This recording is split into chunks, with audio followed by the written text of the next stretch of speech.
once it starts.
And then there were two.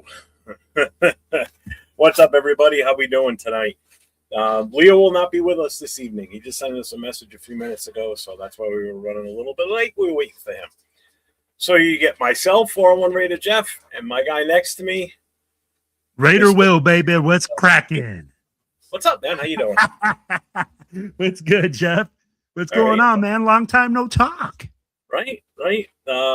It's been a week and about almost 2 feet of snow difference from last week to this week. Yeah, you ain't lying, man. Even out here in Colorado, I'm starting to get a lot more snow. Yeah, we got buried this weekend. So it's nice when you don't have to go nowhere and you can just look out the window and go, let it fall. Right? No, you ain't lying. I mean, like, I literally, last week I started feeling like crap. I left the show early one day, and then you asked me on Thursday if I was feeling a little bit better. And then on Friday, bro, I ended up feeling like crap again, right? Oh, came back? Yeah, I did. And I was just like, what the heck is going on? But, man, Friday was one of the coldest days that I have seen. And I'm glad it was cold, man, because I'm going to tell you like this. Hey, that game, that fourth quarter in Denver, holy smokes, bro. Was it like 6 minutes into the third quarter and it started snowing? Because they showed a time lapse after the game, like during the night game. I was watching. I was like, wow, that's pretty freaking cool, because earlier in the game, the sky was open. It was nice. Beautiful day. The temperature wasn't bad. And then, bam, second half started and it started getting cloudy, and then the snow came. And you just watched the field throughout the third and fourth quarter just go from green to just pure white. I was like, holy crap. You couldn't even see the lines. And this was the first time I saw them do this, where they did that computer-generated overlay over the field with the lines. So that's the first time I've seen that, too. Never seen that before. I've seen obviously the yellow lines and the red lines that they do every now and then, but I've never seen it where they actually had the yardage down, because I couldn't tell. I was doing a live during the game, and I'm like, I can't even tell where the ball is right now. It's 1st and 10 from somewhere on the field. I can't even see where. You weren't the only one, brother. I'd be like, we were watching the game, and the announcers literally had a play where there was no down marker. It just said 1st and 10. Like middle of the field somewhere. But let me ask you this, Jeff. Yeah. Does this change your mind? Because this is where I keep going. Like, people say the Super Bowl needs to be played in beautiful weather, and it needs to be in like a nice place. These games like this with this weather makes these games so unique and so good. I'd be like, for me, the weather is part of the game. It's part of the essence. It's so involved. It is, and I get what you're saying. I think on the conference side, like when they're still playing in their own conference before the Super Bowl, that's why home field advantage is so important. Because if you're a warm weather team, the last thing you want to do is have to go to Denver or come to New England or Buffalo if you're Miami, say, or Dallas Cowboys going up north. So that's where that number one seed is so important. But I can understand why they do the Super Bowl in better weather because you want an even playing field for these two teams. So no one's got an advantage one way or the other. Because even in Florida this time of year, normally it's fairly decent and everybody's kind of used to a warmer weather. It wouldn't be fair if, the game was in Green Bay and it's Miami versus the Chicago Bears in the Super Bowl. One's used to playing majority of the season in colder weather, whereas Miami's not. Like Miami always struggles when they come up north, during the winter when they have to go to Buffalo or go to New England. They tried it once with the Giants hosting the Super Bowl at the Meadowlands. It was successful. They got lucky the weather was decent. But could you imagine a game like, just for instance, this past Sunday, if Buffalo would have won in Denver the week before, that game with all that snow that we got in New England would have been here on Sunday in New England. And they would have been buried under 1.5 feet to almost 2 feet of snow. So imagine playing that game. They wouldn't have been able to keep up with it on the field. I can tell you that right now. That snow would probably be about that deep on the field by the time they were done playing. I get what you're saying, and I get like it would be ugly, right? But yeah, it would be a knobberstock or what is it? A snobber knocker. Like, bro, it would literally be, it would be such a tight game. It would bring me back to Gale Sayers running like he was just the wind on some muddy field where people are like, holy cow, bro, this is incredible. And I mean, like, that's where some of those games come out. And I'm like, man, I really wish the NFL would reevaluate that. I get it. I get what you're saying. We want fans to go to cool, great weather games. We're not going to fill up a stadium that people are going to be like, oh, I'm freezing my ass off in Chicago. People would still go, but I don't think you're going to be able to charge the same price either, though. That's the other thing. It's a different experience. I agree. Not only does the Super Bowl come to town, but everything that goes along with it, like that whole fan experience, and that's an outdoor thing. That's easy to put it into a convention center nearby or whatever, but still, it's more of an outdoor thing. It's if you don't get to go to the Super Bowl, but if it's close by and you can still go and take part in the NFL experience on the Super Bowl weekend, that's a great thing too. I mean, I wish I got to do that in New York when they were here because, again, that's fairly close for me. Oh, I did it in Phoenix. My father-in-law lives down there. I took my daughter. I took my kids, man. Great experience they had. You know what it's like. Oh, yeah, man. It's great. And I think it's a great experience. I do think that even if you did it in a cold weather, you'd still have those abilities. Now, of course, we're talking snow and everything like that would be a little bit more difficult. But, yeah, man, I mean, like, what a great game this weekend. I mean, like, I was not just like, after the Raiders are out, of course, I'm like, I continue to watch. I'm still a football fan. I don't really cheer for any team. I'm kind of like F both these teams. They can both go to hell. But at the same time, dude, great games this weekend, Jeff. I'd be like, Patriots Broncos games was tight. I'd be like Stiddy. I'd be like they rode with Stiddy, and they actually played a decent game. That game turned out to be exactly what I thought it was going to be, and it was a defensive battle. If you're a fan of a lot of scoring, then you were bored, guaranteed on that. But when you're just a fan of the sport and seeing how teams try to readjust to each other, that was a good game, even though it was a low-scoring game. The second game, that was just ridiculous. I mean, that was a great one. I mean, I was more wired into watching that game because of Kubiak and wanted to see what he was going to come up with and how he adjusted and how he handled that offense. And I thought they did a hell of a job with how they came out with that offense, especially with the fact that they didn't have Charbonnet. So you pretty much only had the one running back with Walker. Yeah, you had a couple others in there every now and then contributing, but when you've got that 1-2 punch of Walker and Charbonnet, that's a little bit different. But I thought they called a hell of a game. I mean, those two quarterbacks lit it up. I mean, 360 and the 370 yards for each. I mean, it was insane. Smith and Jigba was playing out of his mind. You're not lying. Oh my God.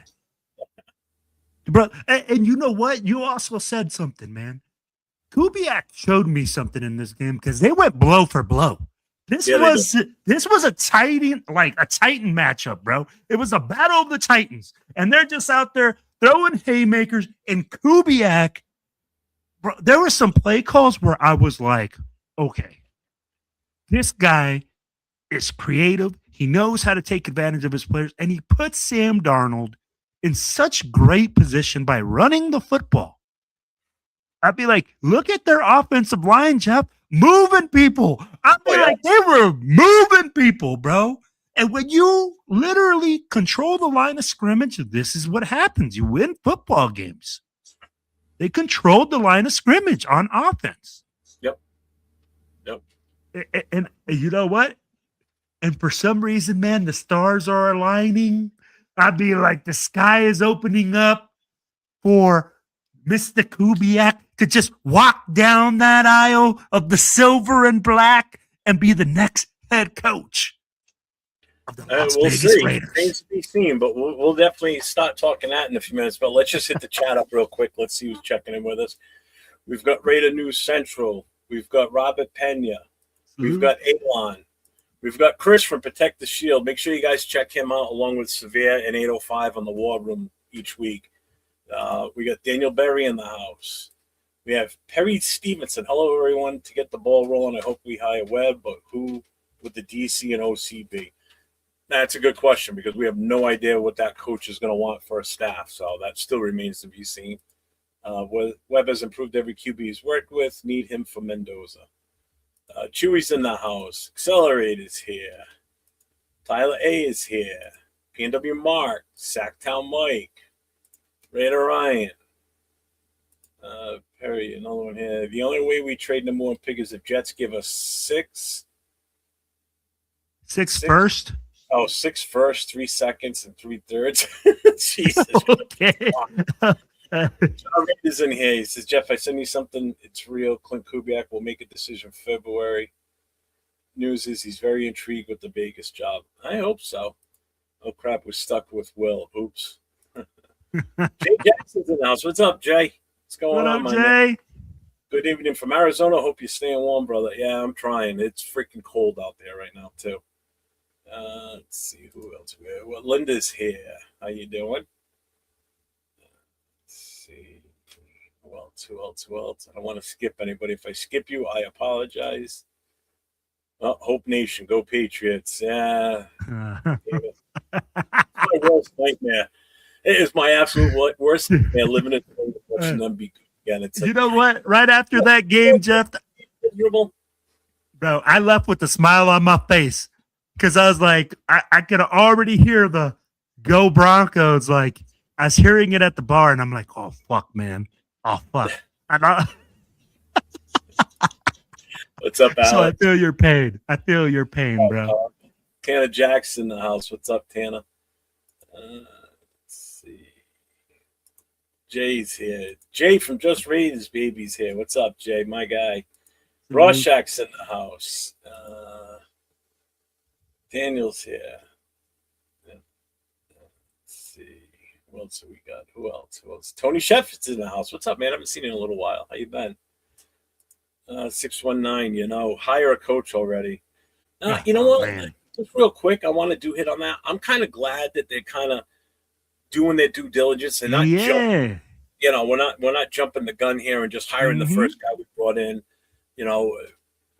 I felt like last year we got so far behind on going after coaches that we had to I think we had to settle for Pete Carroll last year is what ended up happening. It wasn't like he was the choice from the very beginning. If it was, then it might have been, but who knows? It just felt like that's who was left. Sort of like when you're picking dodgeball teams and the only person left is the big fat kid on sitting over there, and you're like, shit, and you're gonna pick him for your team, and he's always the first one out.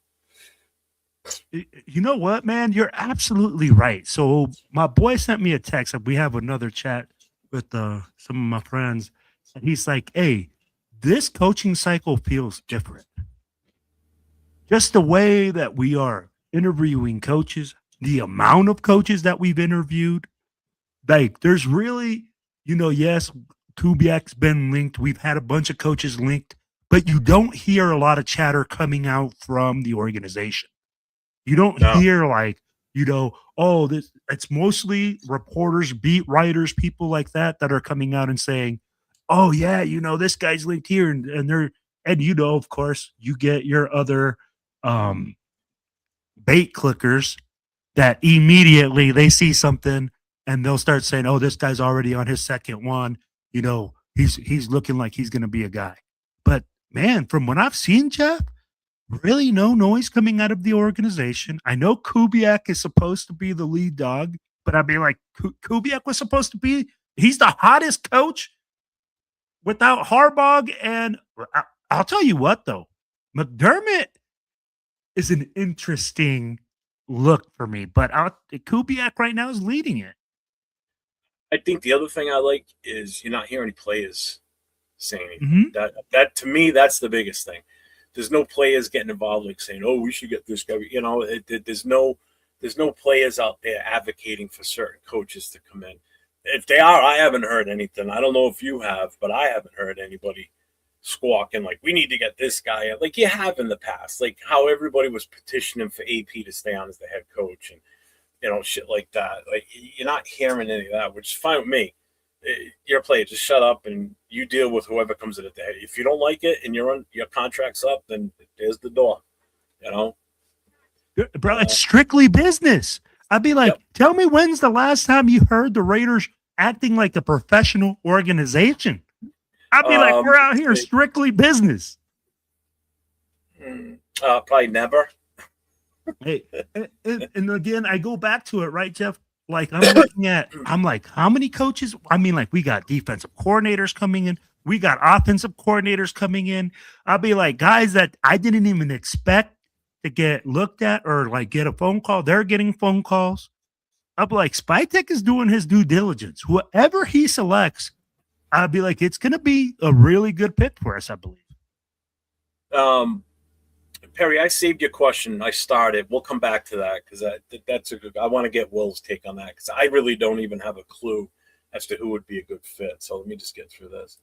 Jason likes chunky peanut butter. That's weird, but okay. Arnie's in the house. What's up, man? MC, what's up, MC Raider? Edgar Sosa. Now, on their show, I asked in the chat. He's like, anybody got any questions? Go ahead and ask them in the chat. I said, do you like smooth or chunky peanut butter? That's the question. He's like, I like the chunky. What's up, Roy? Brandon, what's going on? How you doing, man? Let's see. You having the below zero wind chills? It's pretty freaking close. I will say that. Arnie, I'm coming back to your question too, man. I got to finish getting through this. Let's see. Oh, there you go. Shout out for MC Raider. I watch your TikToks. You're hilarious, man. Yeah, he's a good, funny bastard. He's so funny, and he keeps it a buck. He keeps it a buck, Yep. I love the one where he looks like a dead body. Like I feel like that after every game. Yeah. Or the one where he's walking off into the water. Oh, bro, I feel that. I feel that 100.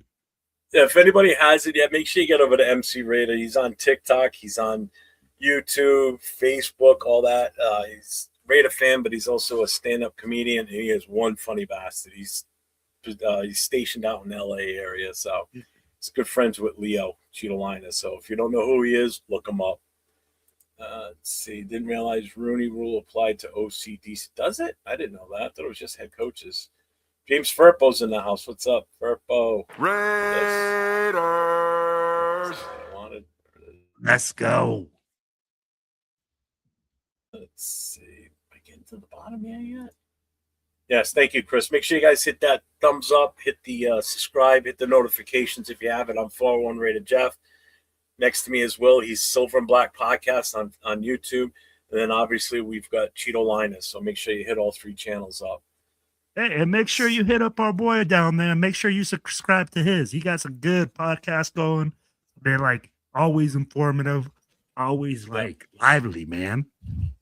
Vinny Boston said the Raiders flagship radio station that is close to removing Kubiak as a candidate for the Raiders job. Clint Kubiak has not come in for a second interview.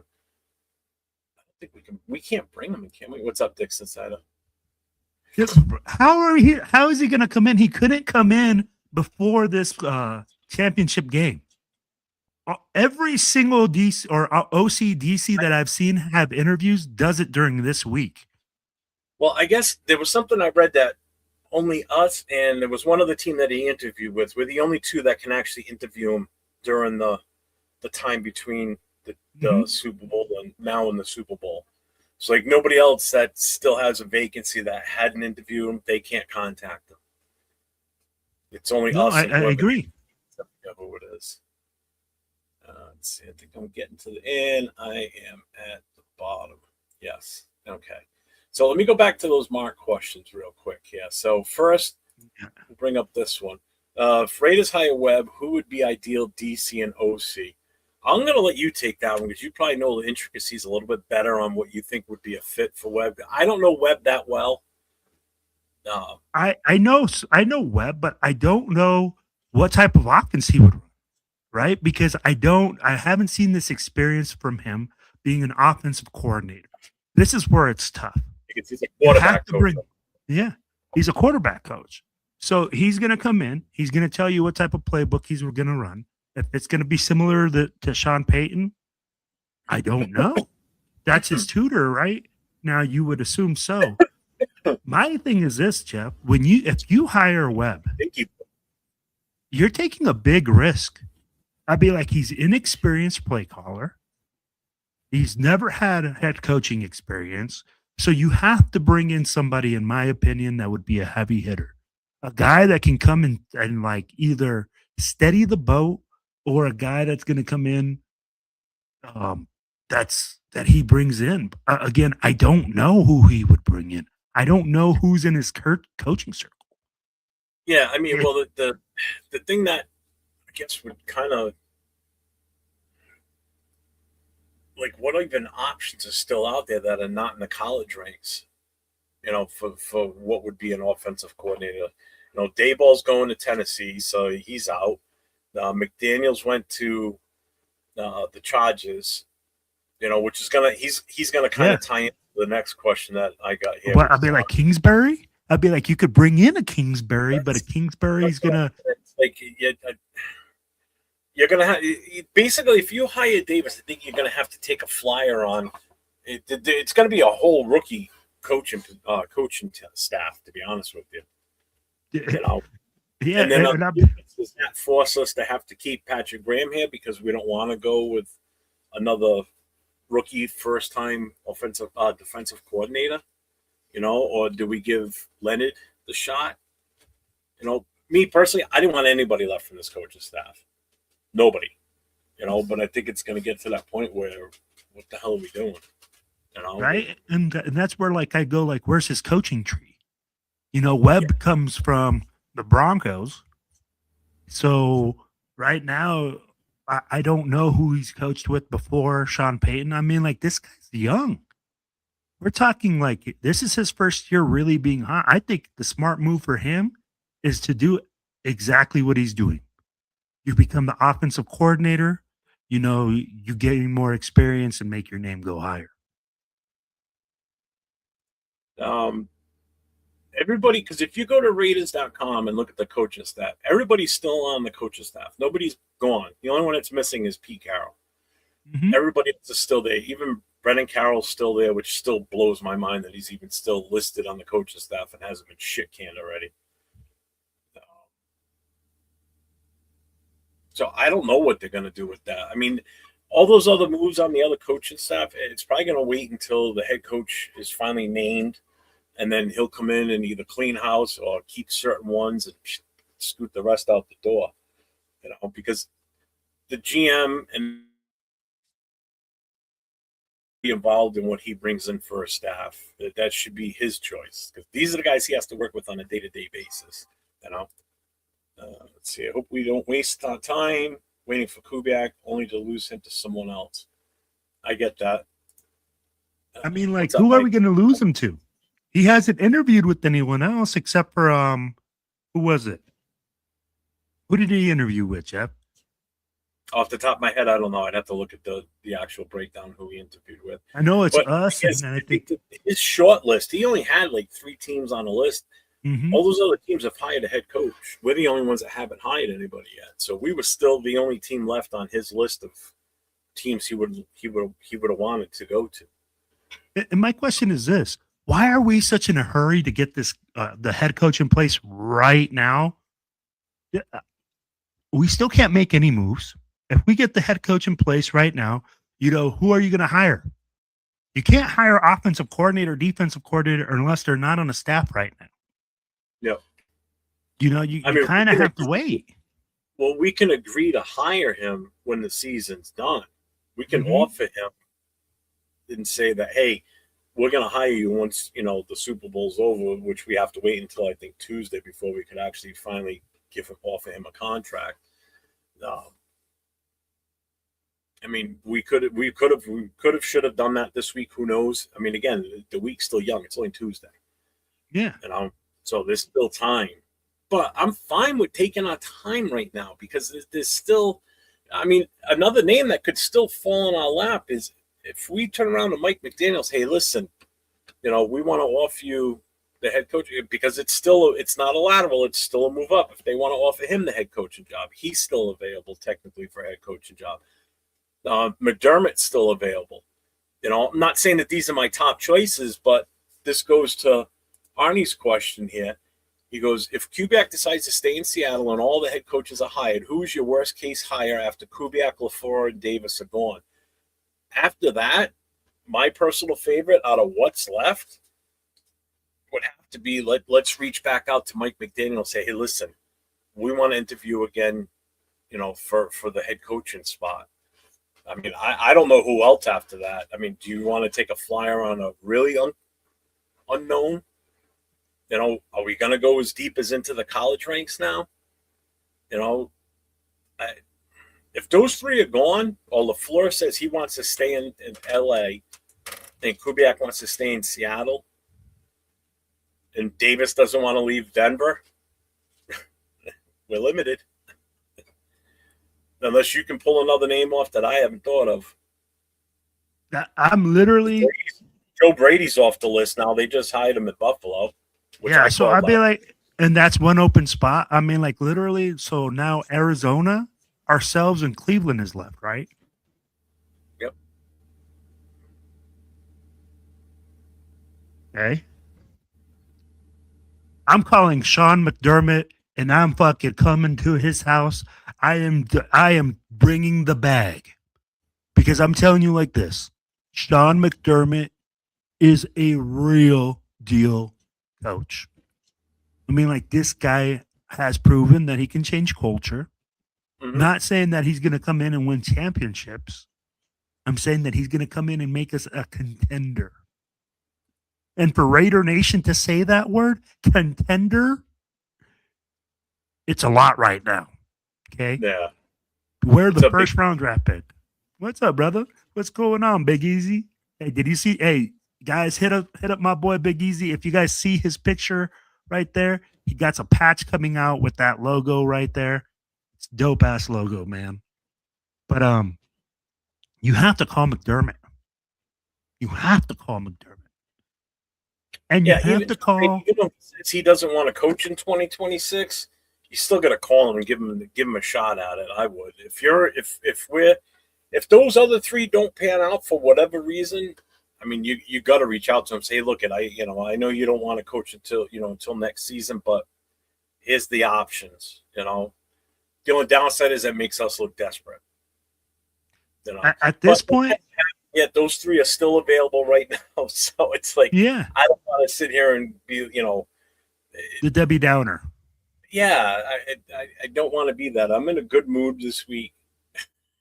But let's be real, Jeff. Like, even if these coaches say, hey, like Mike Tomlin. No, not Mike Martz, bro. No.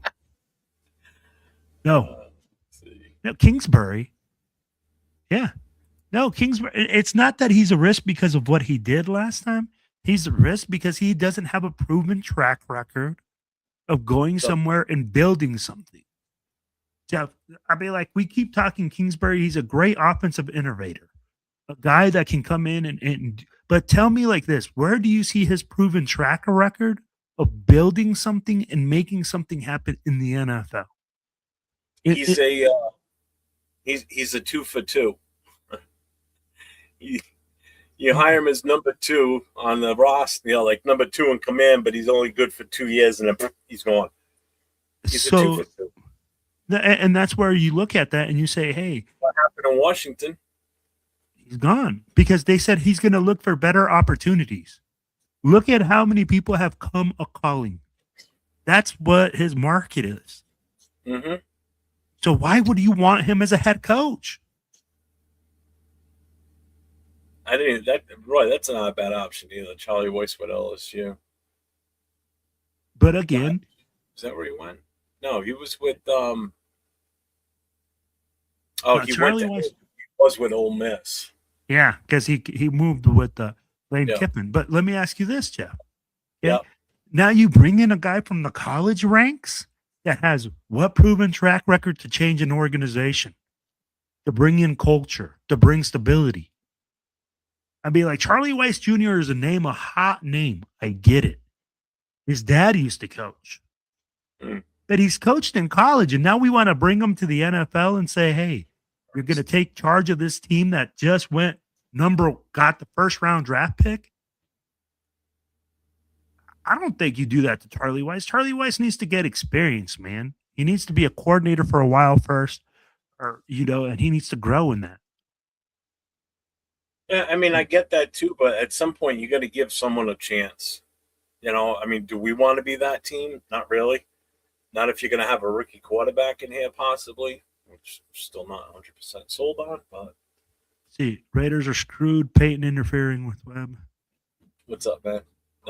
Some diehard fans being a Raider fan going to be hot. Yeah, it is. Yes, it is.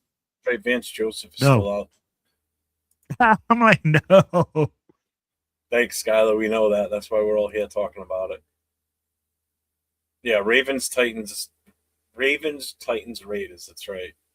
Damn. We're the only ones left. Yep. Let's see. If Weber could be back to going, we have to go with another option, like maybe bring in McDermott. I agree. Just trying to get through this. Oh, you do what you want, Jason. Are you asking me? We've done that. The Patriots took that to a whole new level. They cheated worse than anybody. Jeff, he withdrew his name from the Browns, Cardinals. I send you a DM. All right. Yeah, it's tough for me to look at it while I'm in here right now. I can pull it up later. Rams is all leftovers for coaches pretty much at this point. Let's see. Art Shell 3.0. That's as bad as Gruden 3.0. No, thank you. No, thank you. No, thank you. Dayball's gone to Tennessee as the OC. Yep. But they're saying, but again, he can get. Do you offer him the head coaching job? Who? Dayball. Jeff, let me ask you that. If we don't have Kubiak or Webb or, anybody else that comes in, do you seriously could look at Dayball as a serious contender? Because he does have that written into his contract, that if he does get the head coaching job, that, he'll take it. I mean, you could. I mean, I wouldn't be opposed to it. I mean, all those other options would have to be gone before I would go that route. I would have rather had him here as an OC, to be honest with you. But agreed. I don't know, man. That's a tough one. Man, this chat is jumping tonight. Holy crap. Brian Flores. I don't like Flores, but a lot of former players seem to like him a lot.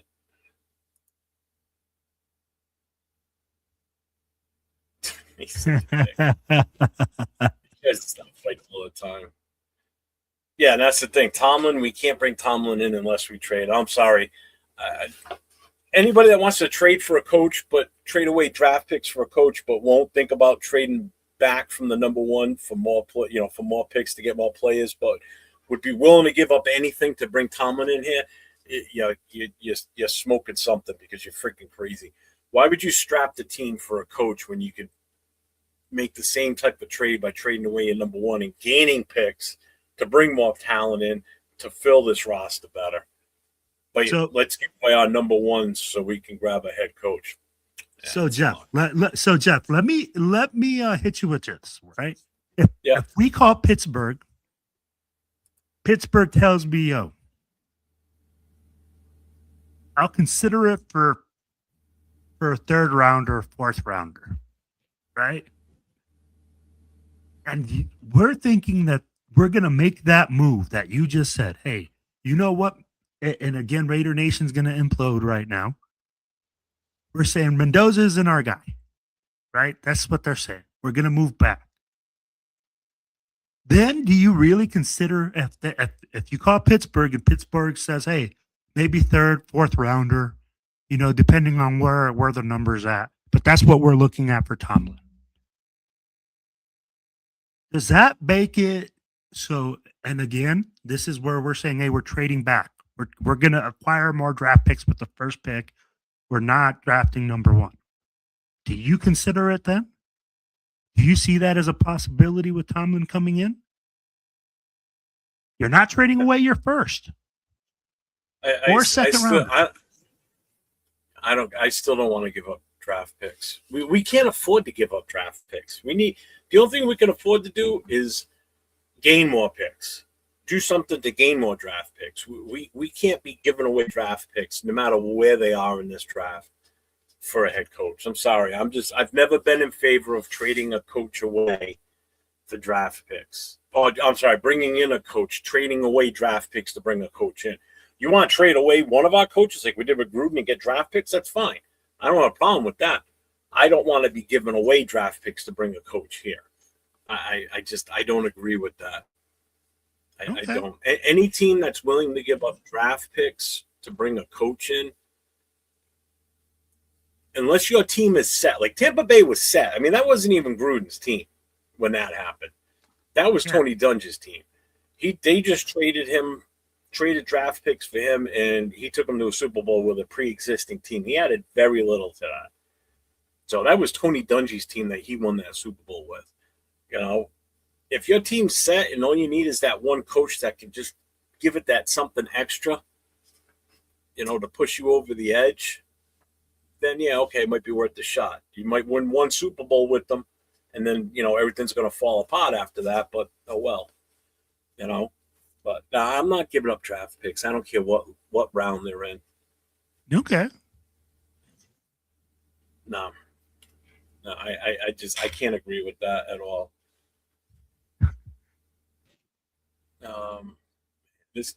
This chat is ridiculous tonight, dude. All right, Jeff's trying to catch up. We've got, had like 60 people rocking here for a while, and it's just been banging. Yeah. Well, Jeff, let me ask you that. Jeff, let me ask you that. Do you think Mendoza's a franchise guy? No, not at the moment. Mm-mm. I just don't. I'm sorry. I know I get pushback from everybody when I say that, but it's funny because I see other people that do YouTube shows say the same thing. Nobody says boo. I say it. Everybody wants to go for my jugular. It's like I just don't see the value in taking a quarterback at number one when we've got so many holes to fill. If we were ready, like if we were a team that, like, say Gino, say our team was doing good last year, but our quarterback just wasn't good enough, and we needed that quarterback, and this guy happens to fall into our lap at number one, but we've got all the other pieces of the puzzle. We don't know what we've got still. You can only guarantee I can only right now guarantee one offensive player in a skill position that I know is good and is damn good, and that's Brock Bowers. We still don't know how good Genty is because of just how we ran last year, okay? Yes, he's good, but he could be so much better if the right things were in place, all right? So Betch, the jury's still out. Didn't get enough time. Tucker, I'm still not sold on him. Michael Mayer, we still haven't seen the full potential of what he can do as a tight end. Thornton can't catch the ball. He's like another Darius Haywood Bay out there for us. I see him, that's all I see, is a skinnier, goofy looking version of Darius Hayward Bay. Okay, we throw the ball, hits him in the hands, and he drops it every goddamn time. Drives me nuts. We really have no backups for running back, so we're gonna have to look at a running back in this draft that's gonna help offset Genty. We're gonna need offensive linemen, whether it's in free agent or the draft. So, but if we didn't need all these other fixtures and this quarterback fell to us, if we had the number one pick, then yeah, get him. He may have to sit for a while going into next season, but it's something that we can improve in a dire need. Right now, yes, a quarterback is a dire need for us, but we need so much.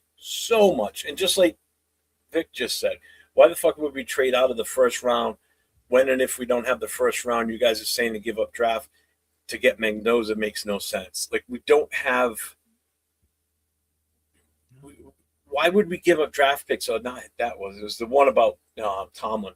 Why would we give up draft picks to bring in a coach when we've got so many goddamn holes to fill? You know, we can't afford to lose draft picks. We need more, is what it is. Mm-hmm.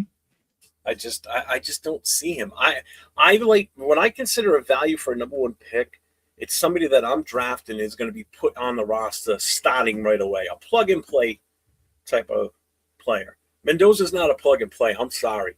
He's not going to be starting week one unless he absolutely just blows everybody away in preseason and just, you know, from the first game goes out there and just has a freaking killer game and it just keeps going.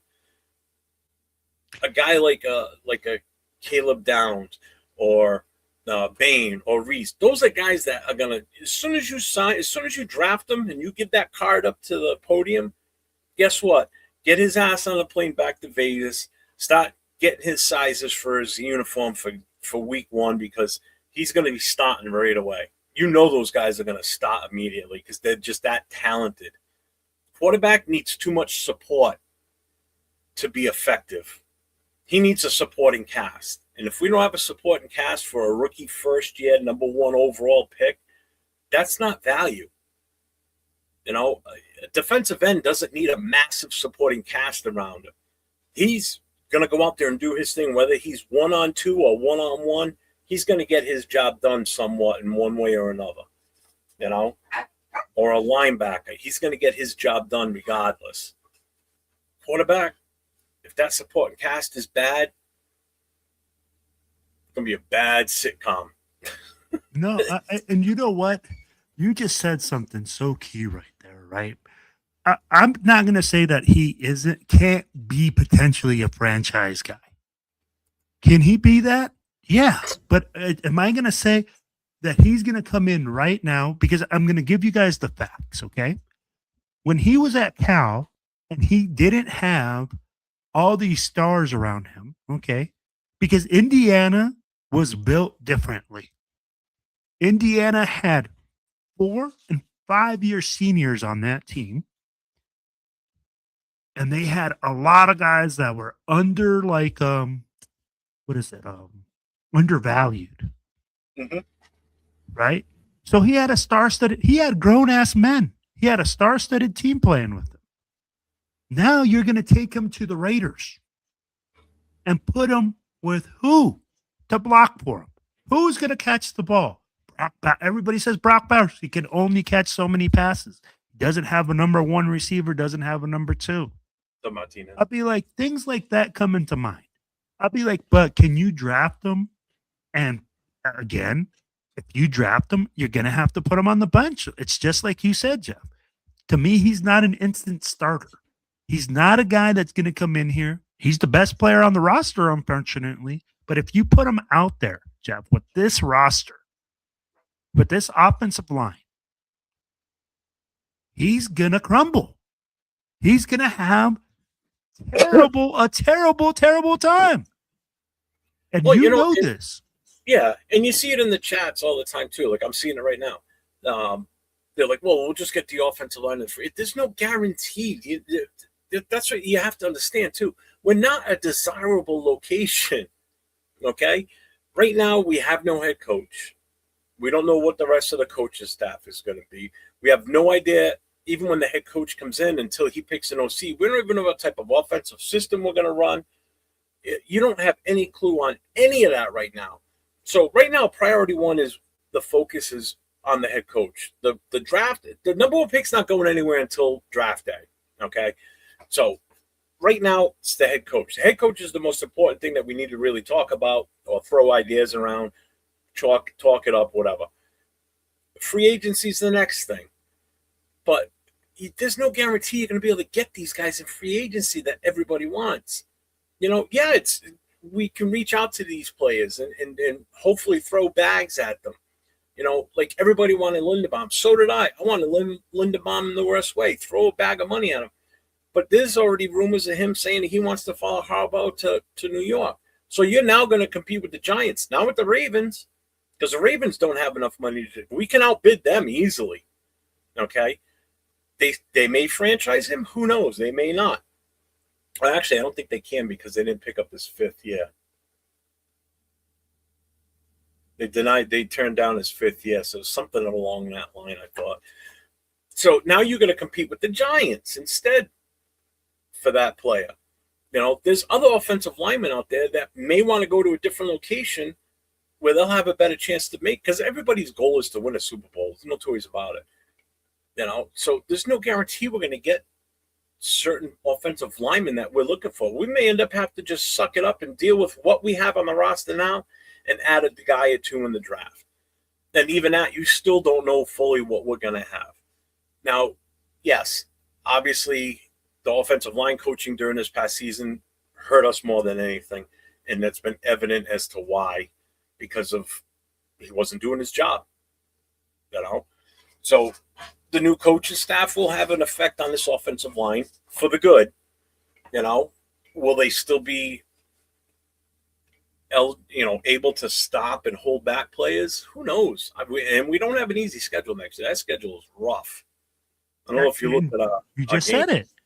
And that's why I'm saying, Jeff, if we draft a quarterback and we put Fernando Mendoza behind this offensive line, right, and we have all these things happening, that's a recipe for disaster. And then you're going to have this young man come in there and have his freaking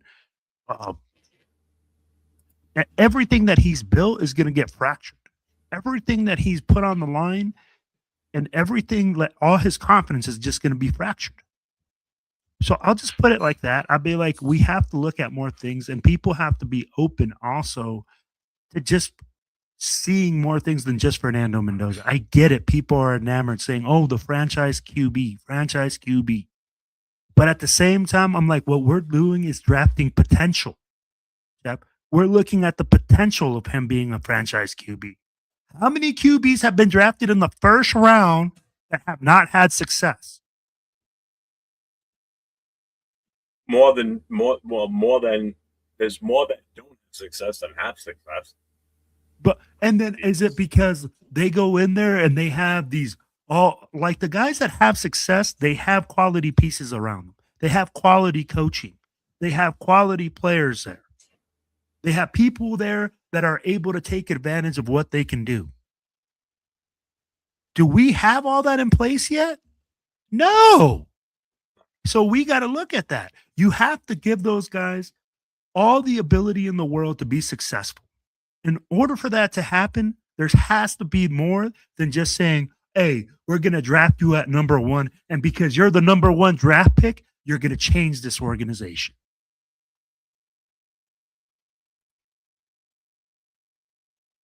Trade Max for Tomlin in Pittsburgh's first. Hey, I'll tell you what, Pittsburgh might take that. See, I don't agree with this either, though. He's the most NFL-ready QB in the last 5 years. Jaden Daniels just came out. Did we not see what Jaden Daniels did last year? Are we not looking at what Drake May and Caleb Williams are doing this year? I'd be like, come on now, man. Come on. I mean, Drake May, obviously, he got even better once McDaniel got there. Much as I hate to say it, McDaniels, I fucking hate that fucker. That was the best thing that could have happened to that kid because he had a phenomenal year this year, and I hated every minute of it. Yeah, see, and I know someone else said you want AOC to start. I never said AOC to start. There's so many. There's other things we can do. I mean, everybody's just like, as soon as we miss out on Mendoza, it's like, oh, there's no quarterbacks. Who says you can't take a quarterback later in this draft? There's no telling what can happen. Everybody's just, again, that all they see is Mendoza. I mean, how much of it is actually people watching him play and saying, yes, he's it, or just people following what everybody else is saying, Mendoza, because that's all you hear. I want to know how many people have done their research of more than 1 year of Fernando Mendoza. I'd be like, did you see the way that he played at Cal? Did you see what he did at Cal? Did you see how he moved in the pocket there? I'd be like, all these things. I didn't know anything about him until this season started. No, and then that's the thing. Everybody sees him at Indiana with this powerhouse team. You guys see my beautiful wife walking by? Like, she can't hear me. Yeah, she can't hear you. But like I said, man, Fernando Mendoza, everybody's enamored what he did this season. I'd be like, we need to see a body of work. We need to see really what this guy can do. It's a big lot. So at the end of the day, until all that happens, man, I mean, like, I don't want to hear about what he did this season.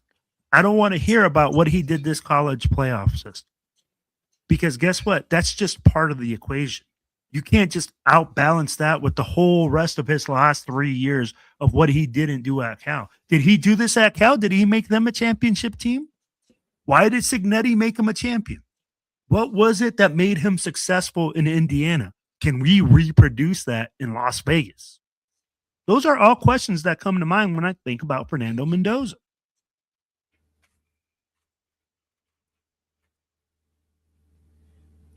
Again, it's not how much money we have. It's whether people even want to come here. That's the problem. I love it. You're talking about who's going to block for him. Who's going to catch the football? We still got to get a number 1 and a number 2 receiver. I'll be like, yeah, if you're talking about $100 million in cap space, and if we do go out and get a number 1 receiver, that's $30 million plus a year, right? If we're talking about getting offensive linemen, if we're talking about getting Tyler Lindenbaugh, that's $20 million.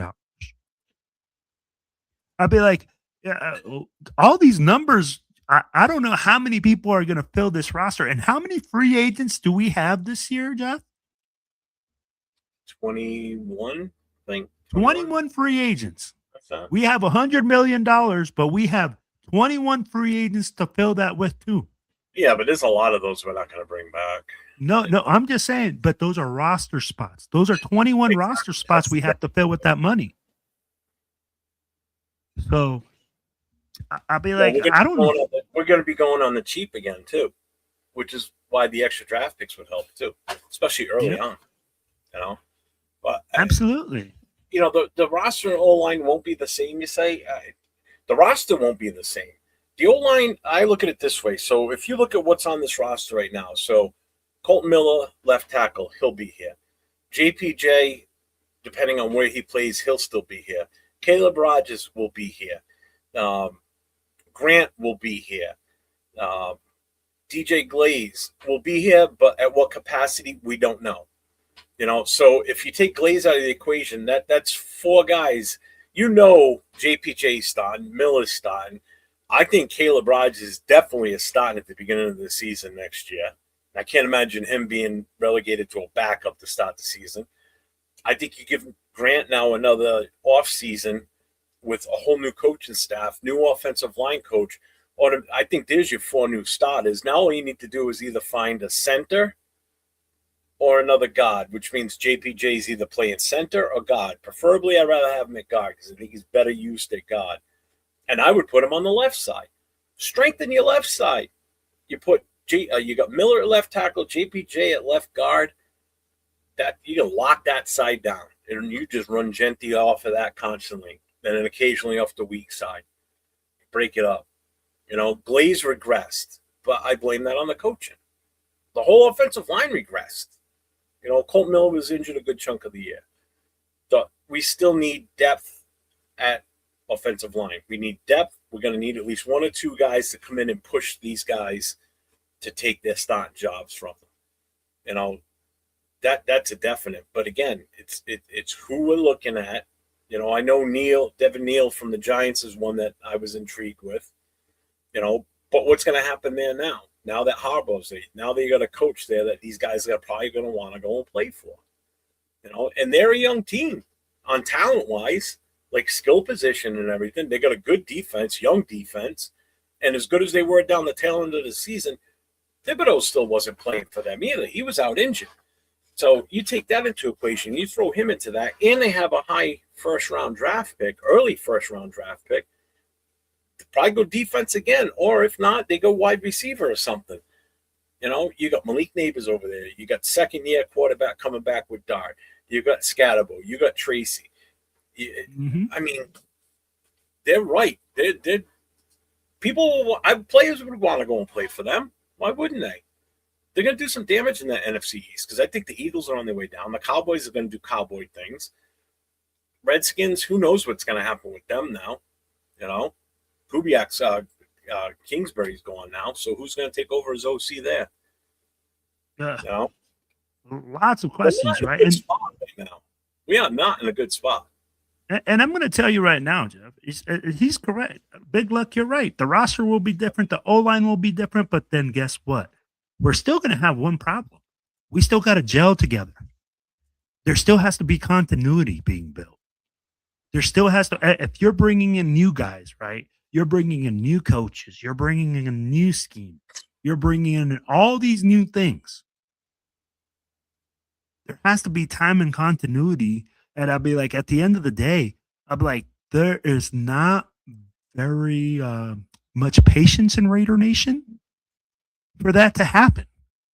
No. So it'll be like, honestly, what can we expect, Jeff?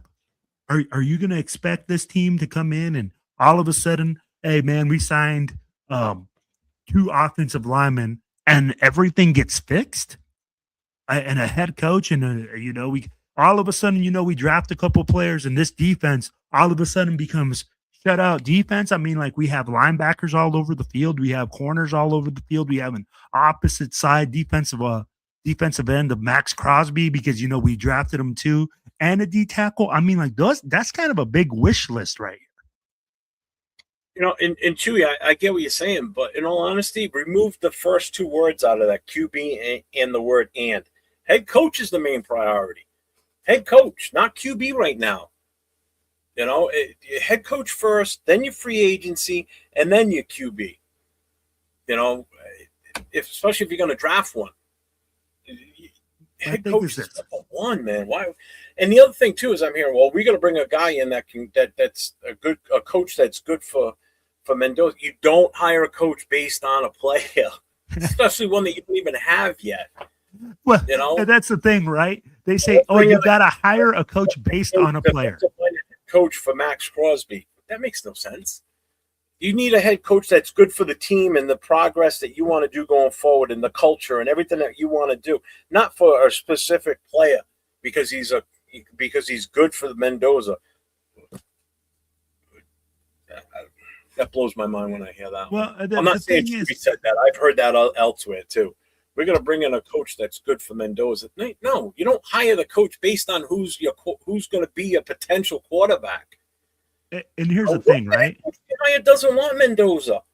And here's the thing. Everybody's like, well, we'll get Mendoza. What if he doesn't want him? What if he wants to offer a trade to bring someone else in? You have no idea.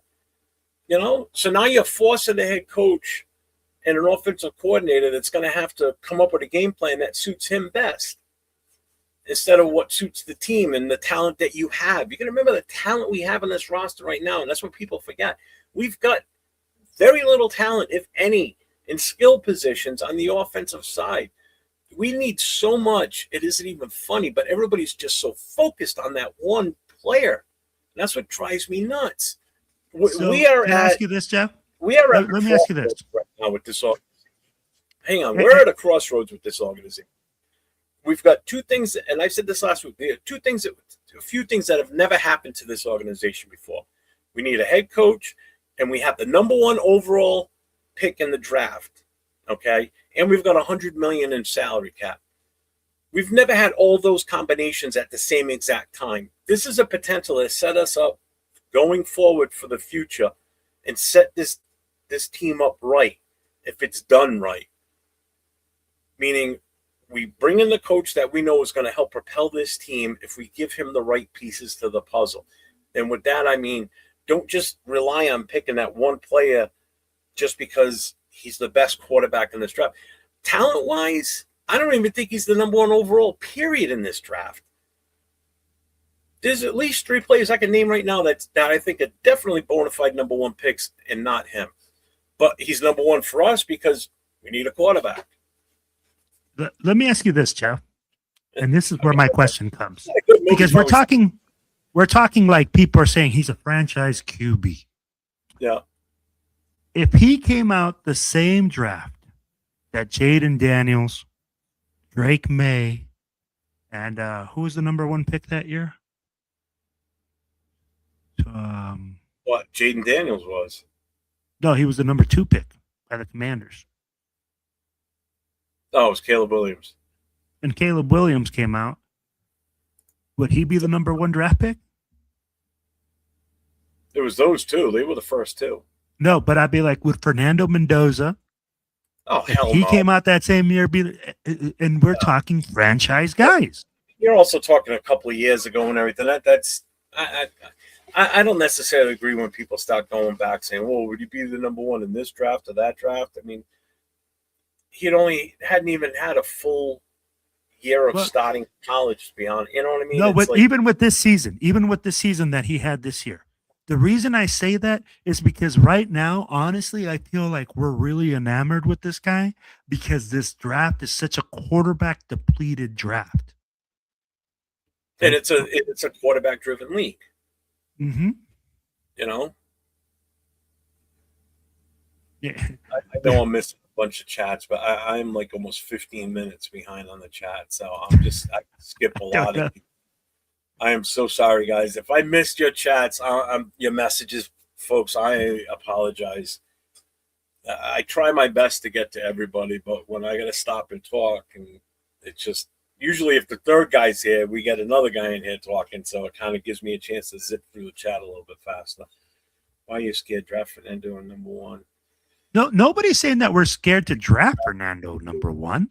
Yeah, but see, this is the other thing though. If it doesn't work out, then now we're gonna have people saying, "See, we shouldn't have done that," and I'm gonna be one of them. I'm like, this is why I didn't want to take a quarterback with number 1. It's not that I'm scared. I'm not scared. I just know in my mind and my thought process when I look at this team and how bad we've been, one guy is not going to fix the problem. I'm sorry. And if I'm wrong, I'll be the first to admit it. All right, everybody else in the world was right, and I'm the lone one that was wrong. I will eat crow, and I will stick up for what I say till the day I die. That's why I didn't want to do it. And I will admit it. If I'm wrong, I'm wrong. But right now, that's just my personal feeling. I just don't think that's the right move. You know? And for me, I'm going to tell you like this. I'm not scared of drafting Fernando Mendoza. What I'm saying is that if we draft Fernando Mendoza, we have to have the right situation for him to have success. I'd be like, it's not like we're sitting here saying, oh, we don't want Fernando Mendoza. If Fernando Mendoza can come in here and make a great change and start getting W's, we're more than happy to have him on this team. But the problem is we look at it and we say that he's just part of the solution. He isn't the solution. He's a part of it. Can we agree with that, Jeff? Yeah. Will question. If we don't draft Mendoza, who do we get at the QB? Certainly not again, so if we don't draft Mendoza, it doesn't mean that in later rounds you can't draft a Trinidad Chambliss. You can't draft another guy that the coach that the coach likes. What we're saying is, again, hey, in all depends on what he has around him to be successful. We want Mendoza to come in here and be successful. We see that this team needs more pieces around him in order for that to happen. And if he comes in here and starts as the number one draft pick, we see him having no success because the team isn't ready for him. It's just that plain and simple. In some positions, we don't have a number two. You could argue that we are better off at compared to other positions. We don't have a number one at certain positions, Jeff. Yeah. But he's still not wrong. He's not wrong. Yeah, we don't have a number one. Hey, Coach, you're right. Yeah, we don't have a number one, a number two.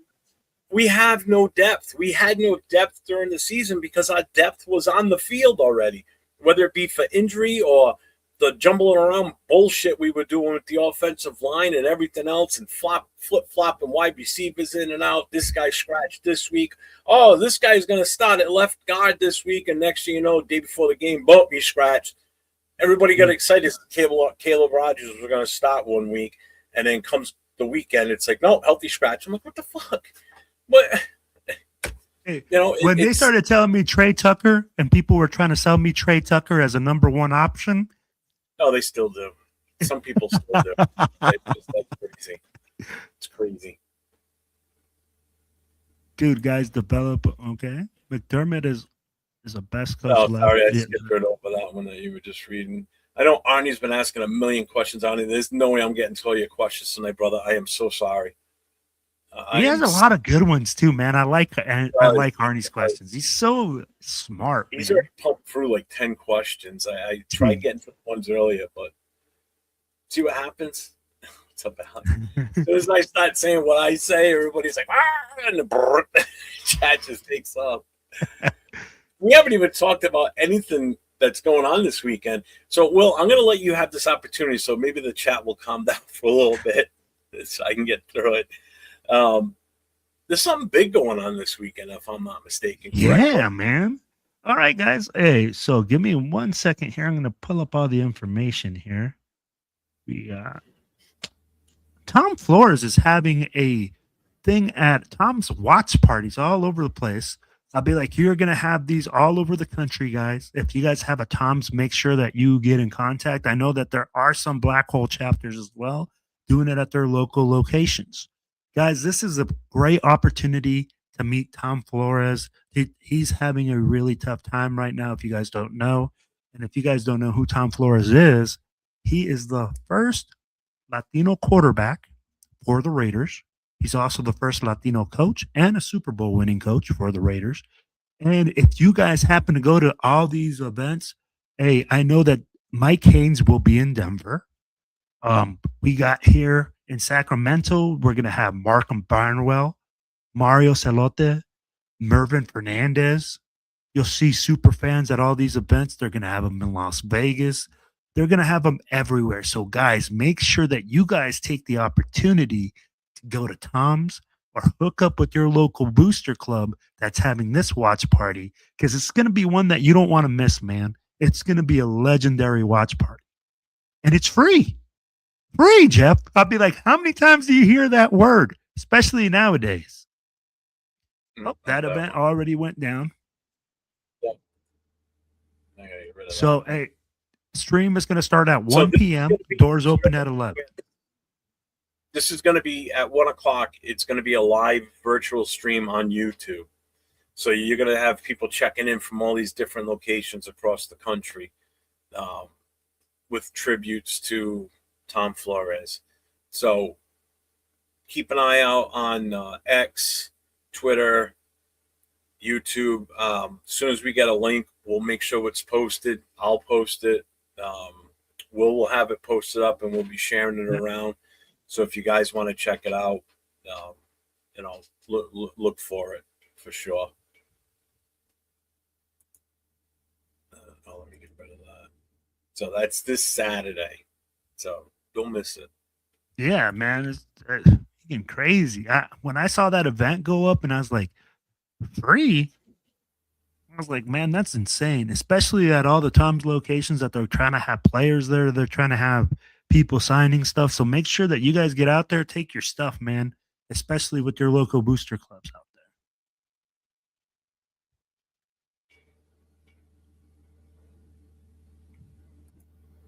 there. Anytime you had the number 1 pick in the draft, I think you should also need a new coach. Yeah. We need to stop putting Mendoza. Yeah, because he's talking about what you said earlier. If he was in the draft with them, and I agree with that. Sometimes that's tough to compare. I mean, again, that was 2 years ago. No.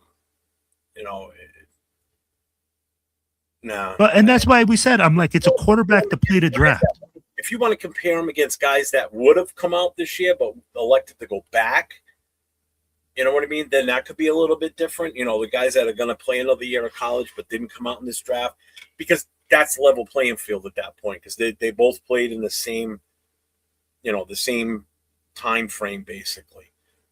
Like what's his name? Moore from Oregon. He's going back. If he came out, where would that put him in the ranking? I know. I get what you're saying. I guess the way I was saying is this, Jeff. Mendoza, But the way I say it like this, I'm like, do you look at it? Because if you look at him as a franchise guy, in any draft, he should be considered something solid, right? I mean, like a first rounder, at least. That'd be the best player on the team if we're using the number 1 pick on him. Yep. Hey, nobody's saying we should pick somebody else number 1. We're saying, hey, you have to draft them. You draft them. I got the answer on this question Ani just posted. I got the best positive answer on this one. Because if we draft him, that means his parents will be all the games, and that means his hot, sexy aunt will be at the games. Oh my gosh, bro! Hey, so I get to see her every home game, because the camera will be like, oh, there's mom and dad. Oh, and there's the hot aunt. Hey, if you guys see Jeff on the back of a milk carton, you know what happened. Don got him.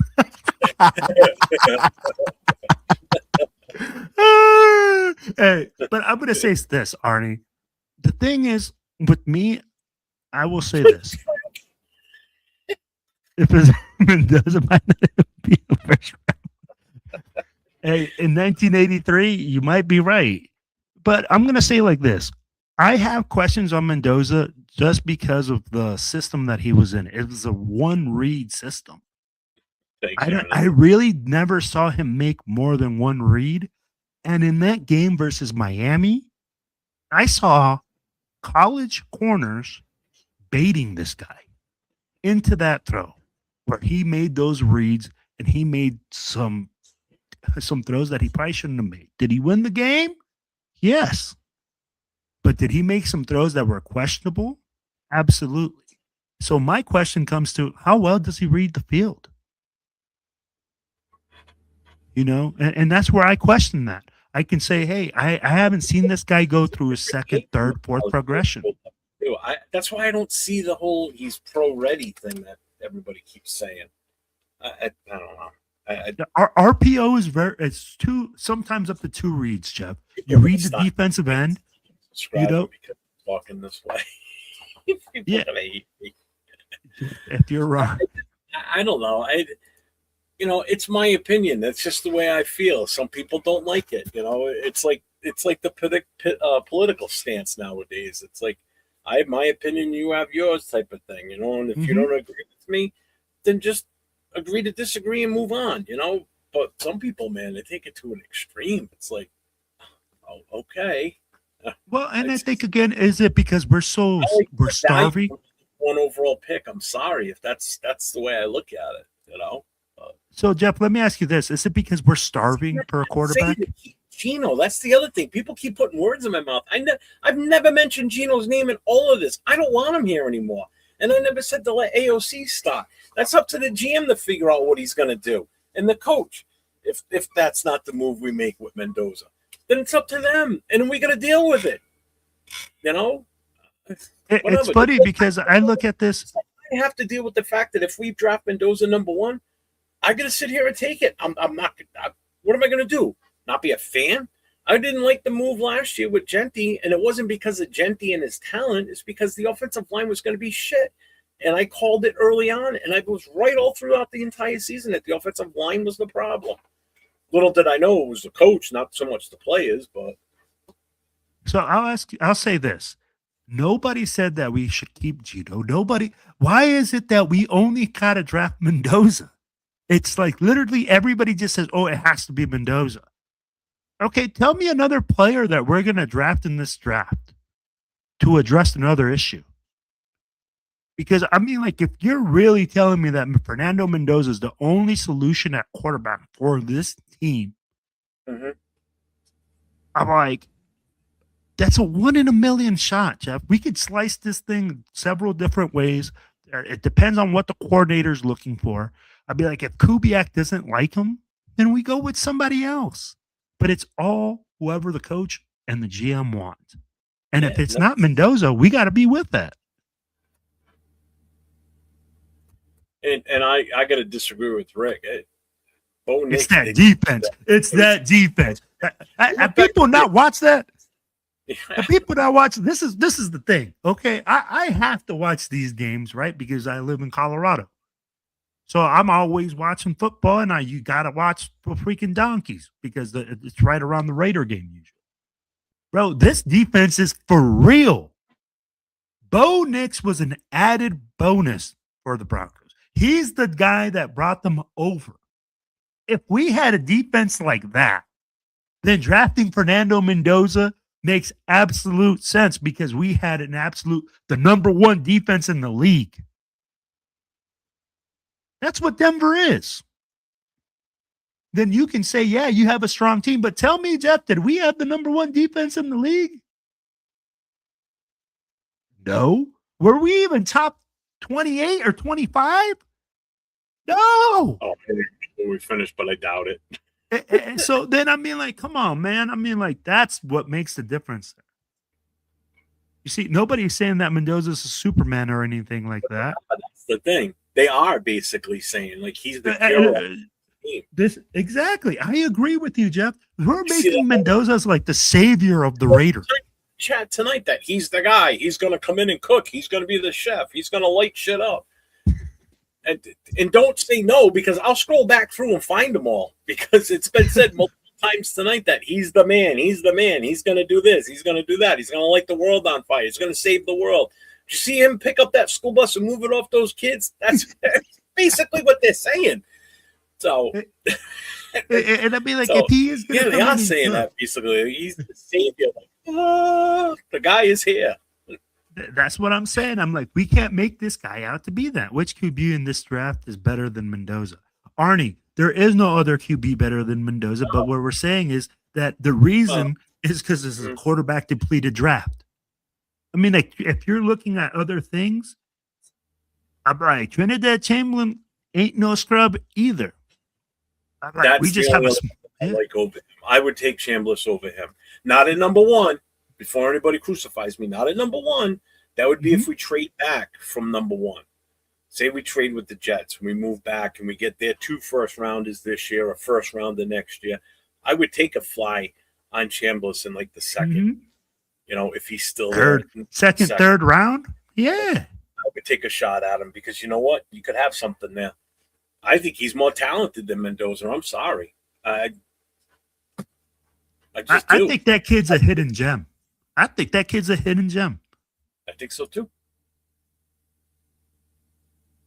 We got free agency and 9 other picks. I'm sure we can add talent to the team.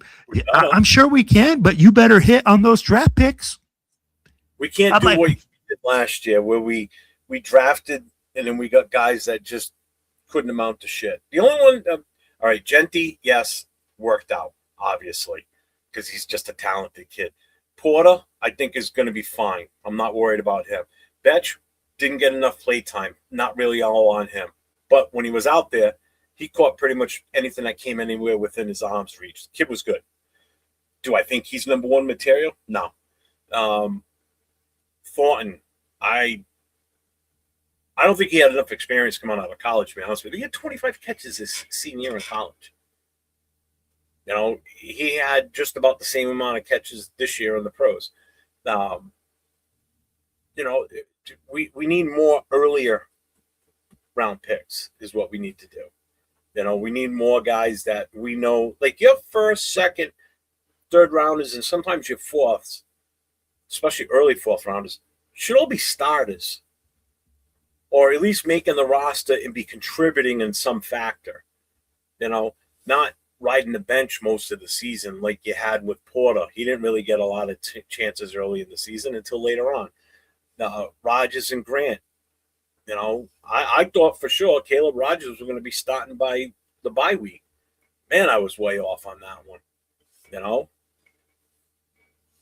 Agree. You know what? This comment right here makes the most complete sense. We cannot start him right away. I would love for him to hold the clipboard. This right here, I can agree with. If you draft Fernando Mendoza, number 1, you don't put him in there. You don't put him to the fire. You say, hey, man, you know what? We're going to let you sit on the bench. We're going to have another guy come in here, get beat up, and show you the ropes. Jeff, I think that's a great move if we are looking at drafting Fernando Mendoza and a lot of the issues are not addressed. I mean, like, I agree with Coach. We should be a heavy running game first. We have to. Yeah. We have to. It's the only way you're going to keep pressure off of him if he's the guy. It's the only way you're going to keep pressure off of him. Because that's why I like Kubiak. There and keep flinging the ball. Defenses are just – you're going to look at just in our own division alone between the Chargers, the Broncos, and the Chiefs. You're talking about three really good defenses. Again, our toughest division in the NFL, outside of probably the NFC West right now. Because the Chargers just got better. Mike McDaniels becoming their offensive coordinator is a big boost in the arm. I'll be like, the Chargers just got better. We got to compete. We got to control the clock. We got to run the football, play good defense. Hey, what's up, Bueno? I didn't even see it drop in here. I'm sorry, brother. Yeah, hell no. Pickens intrigues me, but he just comes with baggage. I think overall, $30 million. Yeah, I think in my opinion, I think he's the top free agent wide receiver out there. But if you want to bring in a guy that could help groom these other kids, Evans from Tampa wouldn't be a bad move. I know he's older, but he's a lot more stable. Mm-hmm. Then you got Pierce from Indy. There's one other I thought I heard too. There's another name. I don't have the list in front of me. I don't feel like looking it up right now. I don't either, because but I'll tell you like this. Oh, I hope $30 million. Jeff's about to get. Oh, you really want to see my boy on the back of a milk carton? Jeff, you're not pro ready.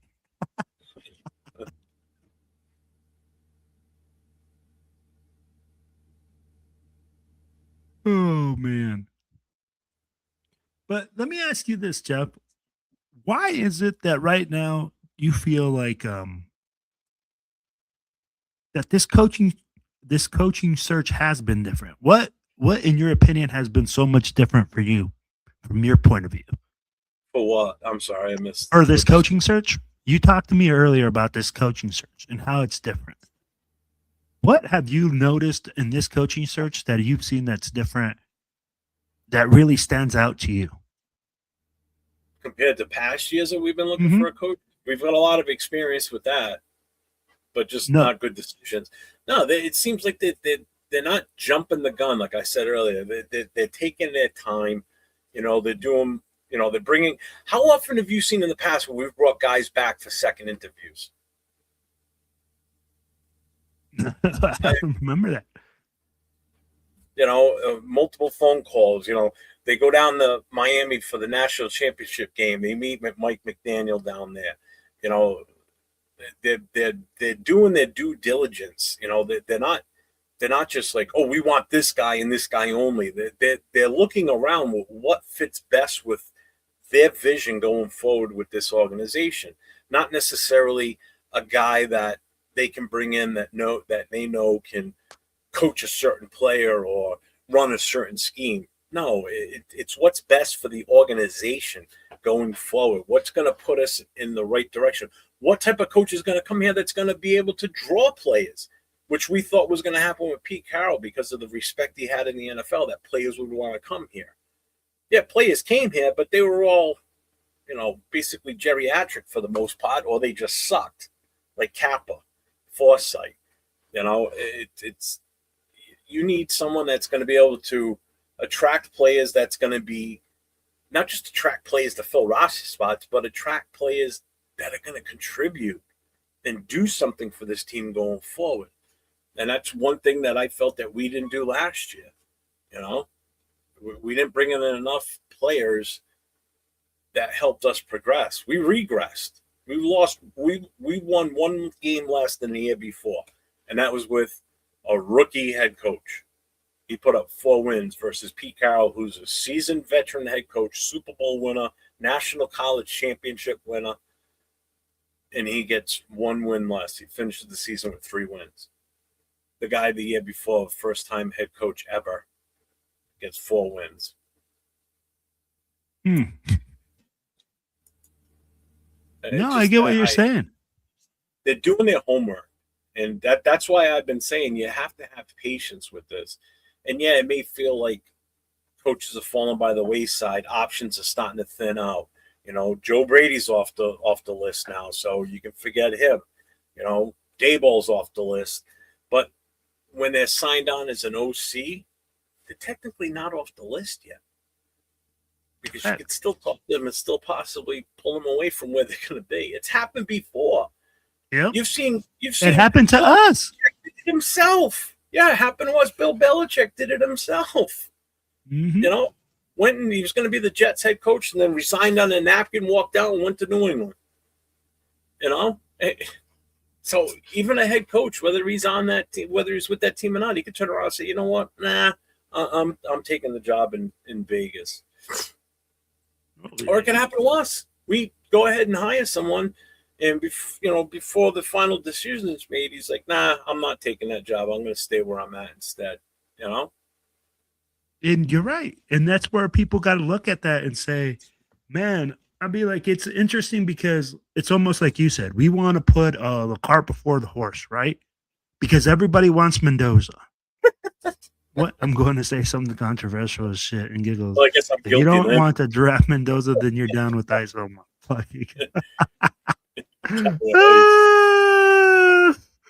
Hey.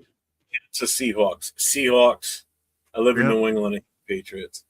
Seahawks. What? Why? In this draft. There's no number 1 QB that you draft that you say there's a franchise guy. We'll put this winning play 90%. What? Who? He's got to be talking about Fernando. No, let's be. Hey, Jeff. How many times did you see Fernando Mendoza audible? How many times did you see him audible? I don't know. He doesn't audible very much. They run RPO. Here we go. It's a read-based system.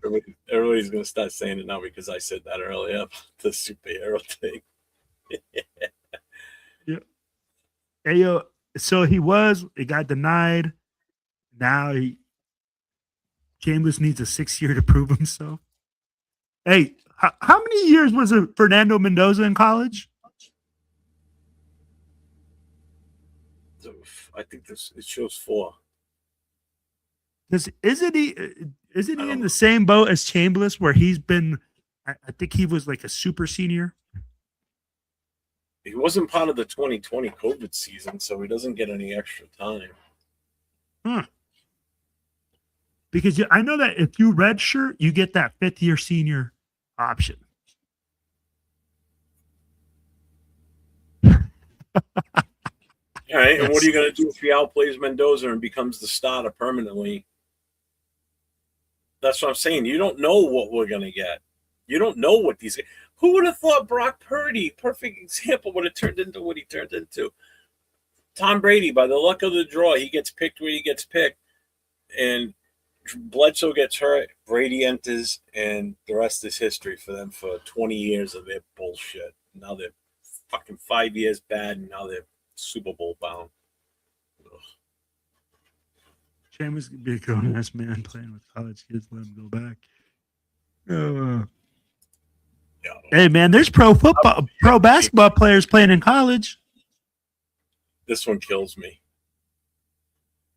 How does this guy know that he's going to be a good practice squad guy? So Chambers is the hidden gem, but Shador is trash, right? You Raiders fans. I never said Shador was trash, first of all, so I never said that. I guess Shador should have been a first round draft pick. Is that what is this guy saying? I'd be like, teams passed on him for 5 rounds or 4 rounds, so. I mean, like what? Oh, let me guess. They're gonna say, "Oh, Shador's going to the Pro Bowl." Yeah, Shador's going to the Pro Bowl.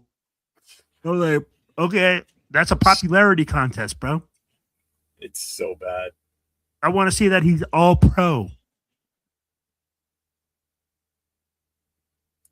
Jeez, man, people are crazy. This is why I agree, Rick. I think Kubiak is a great coordinator with the run game. I love that he goes that West Coast offense.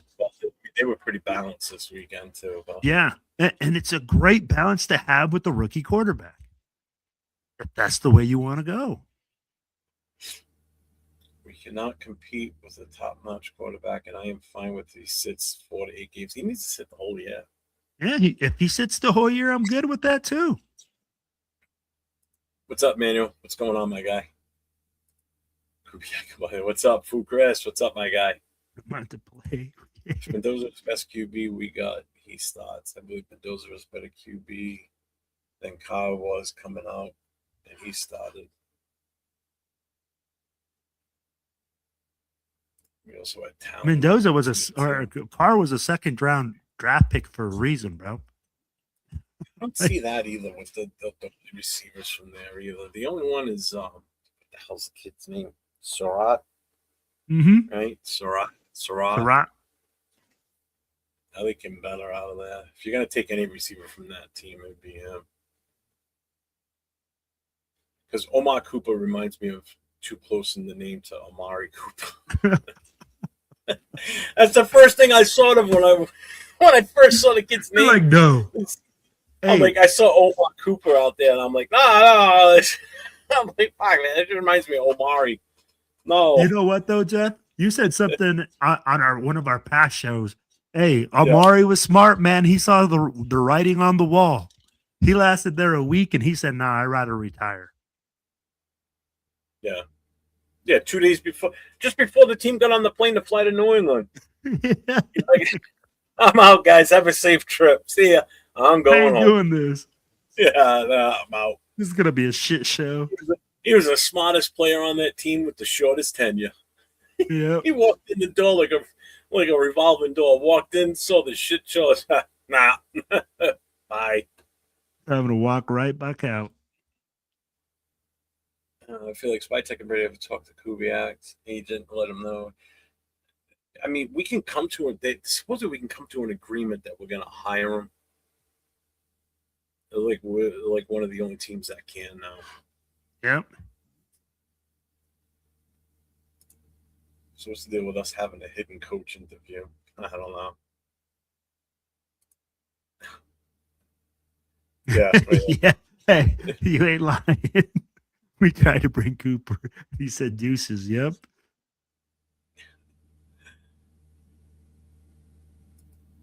Yeah, we're here, Sue. How you doing, Sue? Welcome in. Conti's a bust.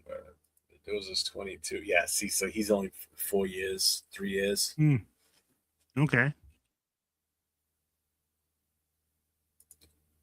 Did you see that there was a bullshit thing put out just the other day about the whole Mark Cuban offering him like $36 million to stay in Indiana for 1 more year? Like, if that was only true. If that was true, do you really think Fernando Mendoza would have came out? No. I just saw that. I'm like, yeah, that's bullshit. Bro, I would have literally been like, okay, man, he's going to make more money on his $36 million in 1 year than he does almost his whole rookie. Yeah. His whole rookie year contract. Still is going to make people regret not taking him. Oh my gosh. I don't think he's that good. You Render fans trash the hell out of your door. Now you're complaining about Mendoza. Quit crying and get your damn quarterback. You Raider fans trash the hell out of your Door. I'm not complaining about Mendoza. I'm just What that's door are we all right. trashing? All right. I guess I need to set the record straight again because I've said this I don't know how many damn times. It's not that I have a problem with Mendoza.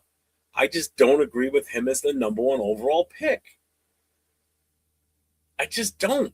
Now, again, and I've said this too, if we do address the offensive line in free agency, because there's no guarantee we can, but if we do, and we get the right guys in here that we know can protect and help this offensive line going forward, then by all means, go get the fucking kid. Okay? I will be all on board with it. But if we can't address an offensive line in free agency and bring in at least one or two veterans that we know are going to be able to help and not guys like Kappa and Forsythe that I know are going to be able to do the job and do the job well enough to support this kid, again, part of his supporting cast, because the supporting cast is garbage right now on this team, then I'm all for it. Get the right guys in there in front of him. Protect him.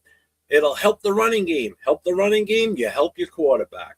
No matter who's back there playing, whether it's Joe Schmo from down the street who walked in, had a tryout, and they loved him, or if it's Mendoza, or if it's Will decides to fly to Vegas and try out for quarterback, and they're like, Will, you're the man. You're going to start for us because Going to the Super Bowl. That's going to make you look like a superstar. Okay? Hey, I'm fine with the kid. I'm not questioning his ability to play the game. I just don't think he's the right fit, and I don't think he's a number one overall based on talent.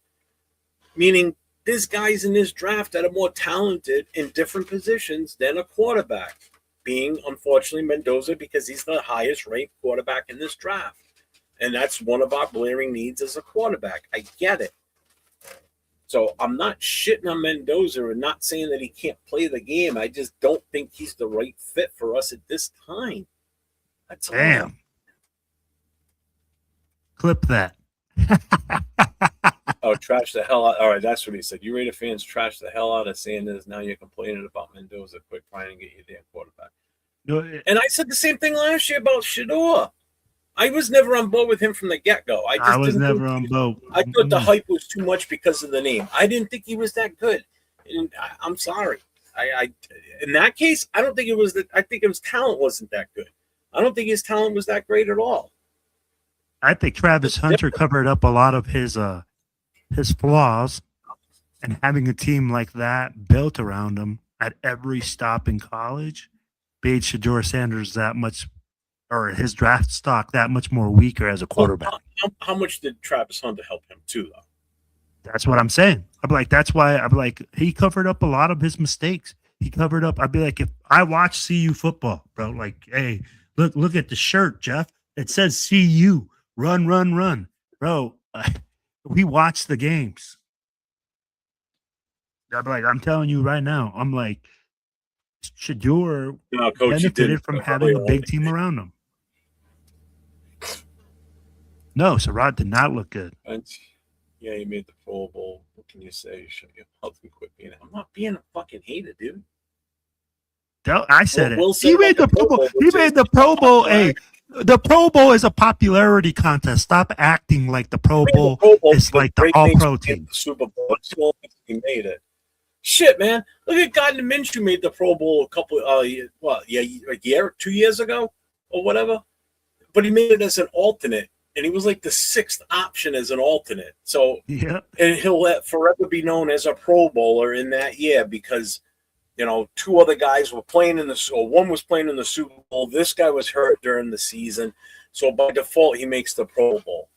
You know, it's a watered down version. Thank God they still don't play the actual football game because talk about watered down version. I mean, you go to the Pro Bowl to watch these guys play. You're expecting all the real superstars. And then you go, oh, Gardner Minshew starting for the AFC. What? You know? Bro, it's like the NBA All-Star team now. It's all just a freaking popularity contest. I'm like, it's not. Hey, yeah, it is. When he's being picked by his peers. That's why the All-Pro means more. Yep. All pro Because you're means more picked by it's your voted peers. by their peers. Yep. Let's see. Jarrett Stidham, Aiden O'Connell, Jimmy Garoppolo, Brian Hoyer, Gardner Minshew, Aiden O'Connell, Desmond Ritter. You listed O'Connell twice, but that's okay. Geno Smith, Kenny Pickett, and you guys want a defensive end or left tackle. Okay. Yeah. Yeah. Sorry. Hey, we're not saying that any of these guys were quality picks. What we're saying is that this team isn't ready for Fernando Mendoza. Fucking coach, I wish I had pulled an Amari my senior year of high school on my football team.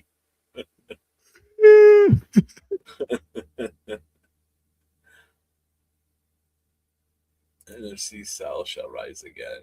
Oh. What, you mean the division where nobody could decide if they wanted to win it or not until one team lost and by default someone got in?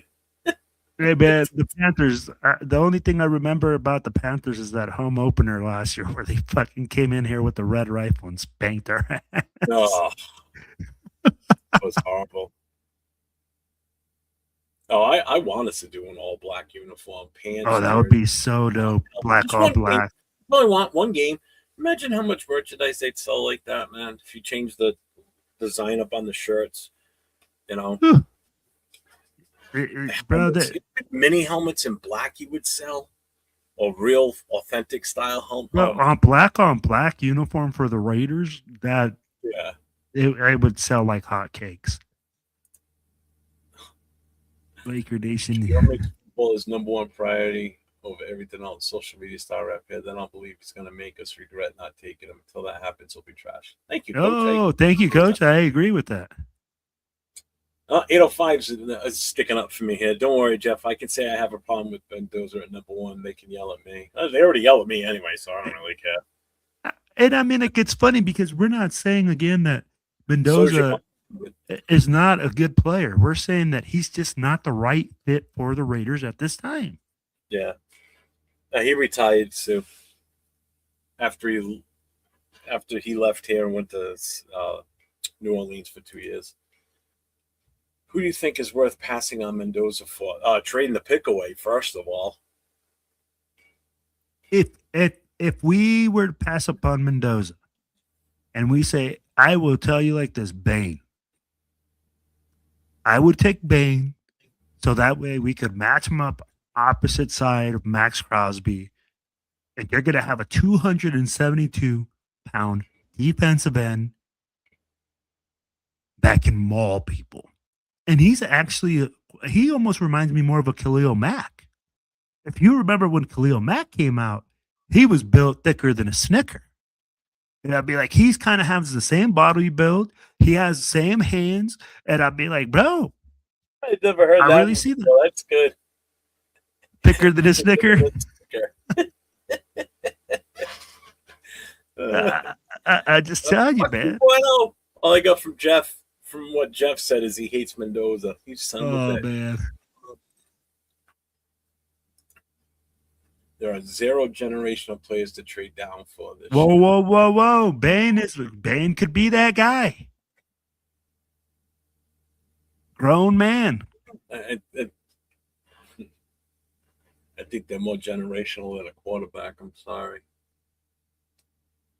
And the funny thing is, I remember everybody last year saying, if we don't get a quarterback, 2026 is going to be a great year for quarterbacks.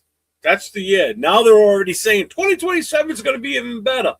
I'm never on that kick. Wait until the next year type of thing. Like, oh, they're going to be better next year. Let's, and that's the other thing you hear. Oh, 2027 is going to be so much better at quarterback. Yeah, you know why? Because of one person and his last goddamn name. That's the only reason. Then you're going to have guys come out like Moore next year. If Chambliss stays, he's going to get another year under his belt. No, he's not staying. They already denied it. Well, they denied it, but he's appealing it. Dude, he's not going to get it. He's going. Raiders have no talent, but I hear your mom's got a lot Facts. of it. Yeah. Oh, jeez. Facts. That's a weak argument. Every great quarterback has help from a great receiver in some capacity. Stop. Yeah. And what great receiver do we have on our team? Exactly. I don't see anybody. Not Brock Bowers, who's a tight end, not a wide receiver. That's a great freaking argument against yourself. Who do the Raiders have? No one. Tim Brown ain't gonna miraculously show up and be useful. Hey, Trey Tucker. Trey Tucker's a number one. Don't you talk about Trey Tucker like that, Jeff. The speedy midget that couldn't out jump anybody because he's so small. 5'8", 165. And then you got one who's tall as can be, as tall as a fucking beanstalk, but he doesn't have the strength to out muscle anybody for a ball that's a fucking jump ball. Good luck. He's got a little fucking toothpick on.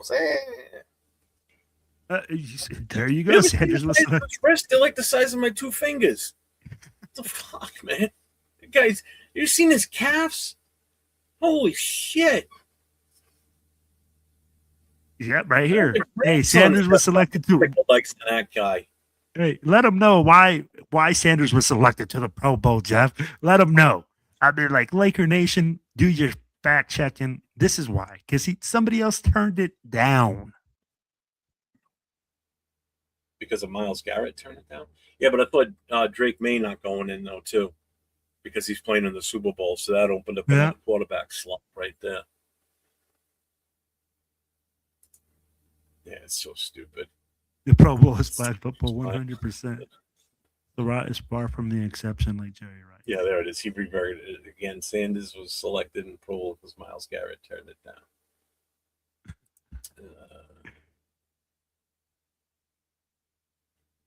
Derek Carr made the Pro Bowl as an alternate, but I don't hear anybody trashing him. What's the difference? Just I never trashed him. I never even. What's your point? I don't get it. Derek Carr made the Pro Bowl as an alternate, but I don't hear anybody trashing him. Derek Carr also had some playoff wins there, bud. And he had winning seasons. When did he go in as an alternate? Oh, man. Was he an alternate his after he had already left us, but he was still picked in the Pro Bowl? I don't know. I think it was the year before that. Because he was still a Raider. Well, I think it's the year he participated in that Pro Bowl as a Raider because he was still technically on our roster. Yeah, I think it was the year we got Devontae. Because I think he went that year with Devontae Adams, right? I don't remember now. I'd have to look it up. I honestly don't remember. I do know that when he was in the Pro Bowl, after we already knew we weren't bringing him back, he lit it the fuck up in the skills. Sort of like, because that was the one in Vegas. That was the Pro Bowl in Vegas. It was kind of like a, haha, fuck you. No, yeah. You're right. What's up, Lucky? Was it that one? No, he went to the Pro Bowl 4 times, bro. He went 2005, 2015 through 2017, and then 2022. So he has 4 times. He's a 4-time Pro Bowler. Yeah. And I'm still so. What's up, Robert Devine? He says Webb tomorrow. That could be. We'll see. Oh, he's the only one right now that we could outright hire. Kubiak and LaFleur too. But did we even interview LaFleur? We did, right? No, I haven't heard of anything. Like, I haven't heard of a second interview though. I think we did like virtual. Him and Shula. What do you guys like? The Raiders starting QB. Oh my God. I mean, in all honesty, I mean, look, if we go by, oh God, if you look at our roster right now at quarterback, because obviously we're not going to probably trade for a quarterback, so it's going to be somebody that's already on the roster now. And with that being said, you're looking at Geno, Pickett. Well, Pickett's a free agent. And ALC 12. Those are your 2 options right now. That's all we have. So unless we trade for somebody that's a backup that we think can come in and start, you got to go with either one of those 2 as of right now. And it's not like that's who I want. It's just being realistic. That's who's on our roster right now that's under contract for at least another year apiece. So it's not like I'm sitting there saying this is who it has to be. Realistically, that's who it's going to be right now until something else is done. So again, you have to look at everything as the roster sits right now as we're talking, because there's no guarantee the roster is going to change going forward. We have no freaking clue. You don't know what's going to change between now and then. My first question would be, instead of who do you guys want the starting QB to be, is who do you guys want as head coach? Because that's who's really going to be the guy that's going to decide that. I'm like, whoever is the head coach is going to come in here and say, hey, this is the guy that you need. This is the guy I want to coach. So instead of being like, oh, who do we see as the QB of this team? We need to say, who do we see as the head coach of this team? Well, big luck. I agree. Chewy, but you got to look at what's on the roster right now. If the season were to start right now, you'd have no choice. We have no idea. Unless you've got a crystal ball and you can foresee the future that this is what's going to happen comes then. Why is everybody so negative on everything tonight? Why is nobody just I don't get it. Hey, so I'm going to ask Chewy this. How much better is Fernando Mendoza than Geno Smith? How much better is he? I'm like, is he going to come in here and all of a sudden, just because he's here, the whole culture is going to change? You're not going to like the answer they're going to give. Well, that's a bad question. That. No, I'd be like, hey, they're going to say, oh, yeah, he's far superior because he had all. This guy played in the NFL. This guy, yeah, he's had a Pro Bowl. He's had all these things that we keep talking about. But at the same time, I'm like, we got to be real with it. We don't have the coaching. I'm going to show you why you're not going to like the answer. You ready for this? So Big Luck says Bain is better than Mac was in college. Okay, That's a legit take. All right, I respect his take. Trading the pick would be incredibly stupid. Bain has short arms, and the tackles from Old Miss worked him. All right, there's another take. Here's my favorite.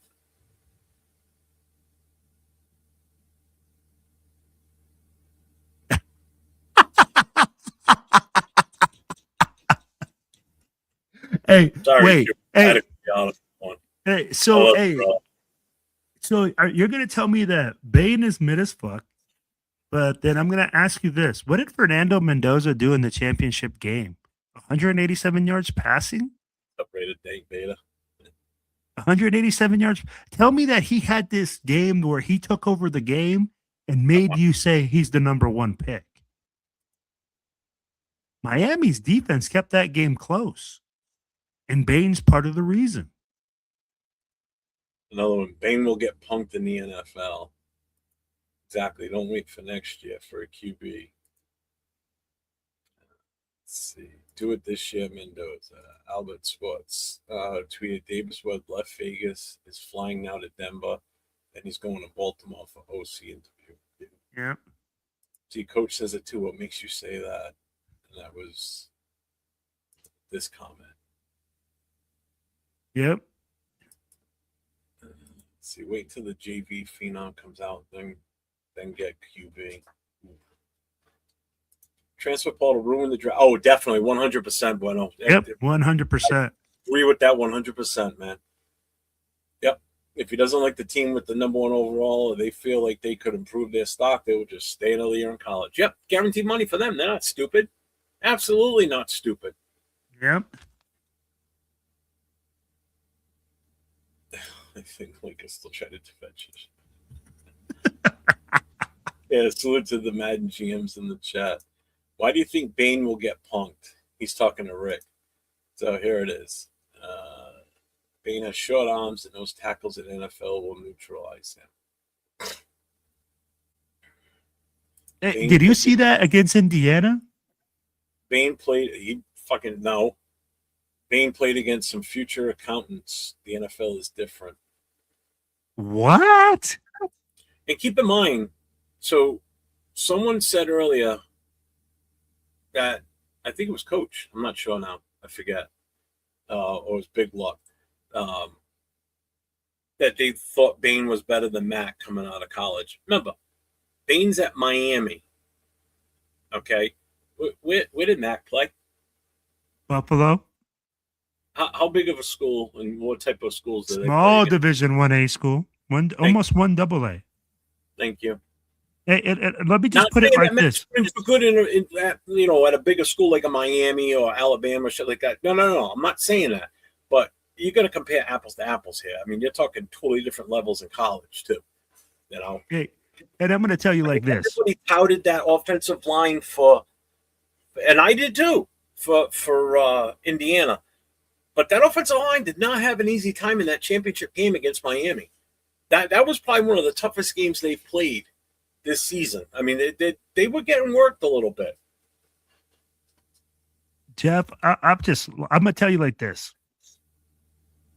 Bain went against Indiana's tackles, Ole Miss, Ohio State, Texas A&M. Who's this? That's the schools that Bain went against. And you're telling me that he just went against... I was just reading the chat, my bad. Oh, the list was the teams that I just mentioned were Indiana, Ole Miss, Ohio State, Texas A&M.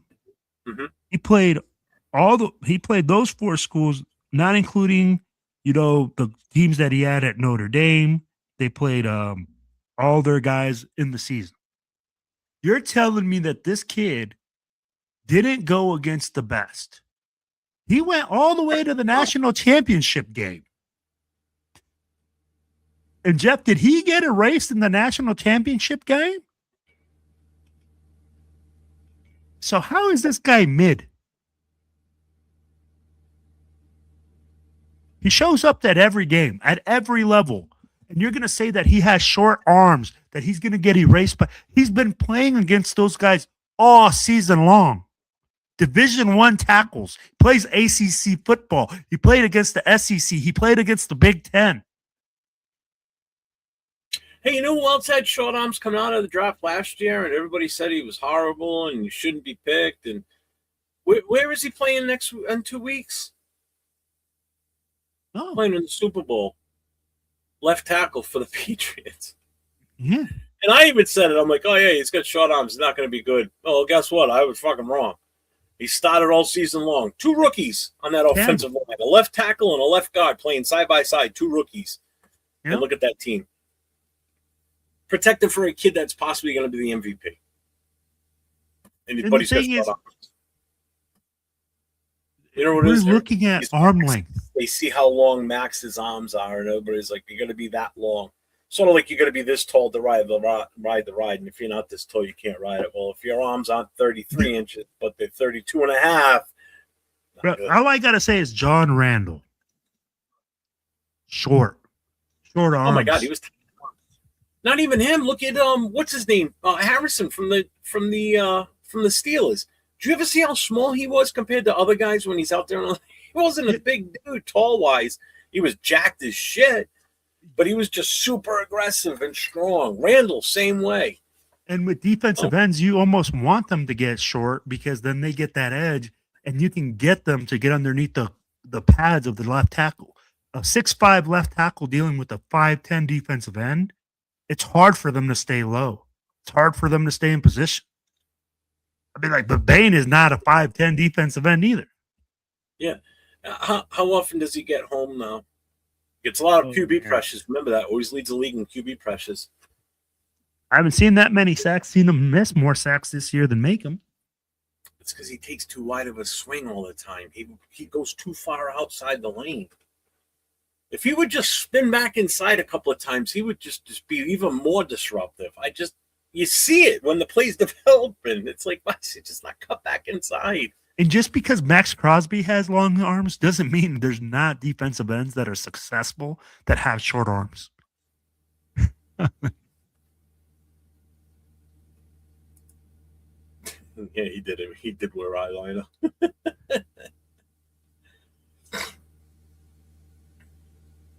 Draft Mendoza and let's build it on his rookie contract.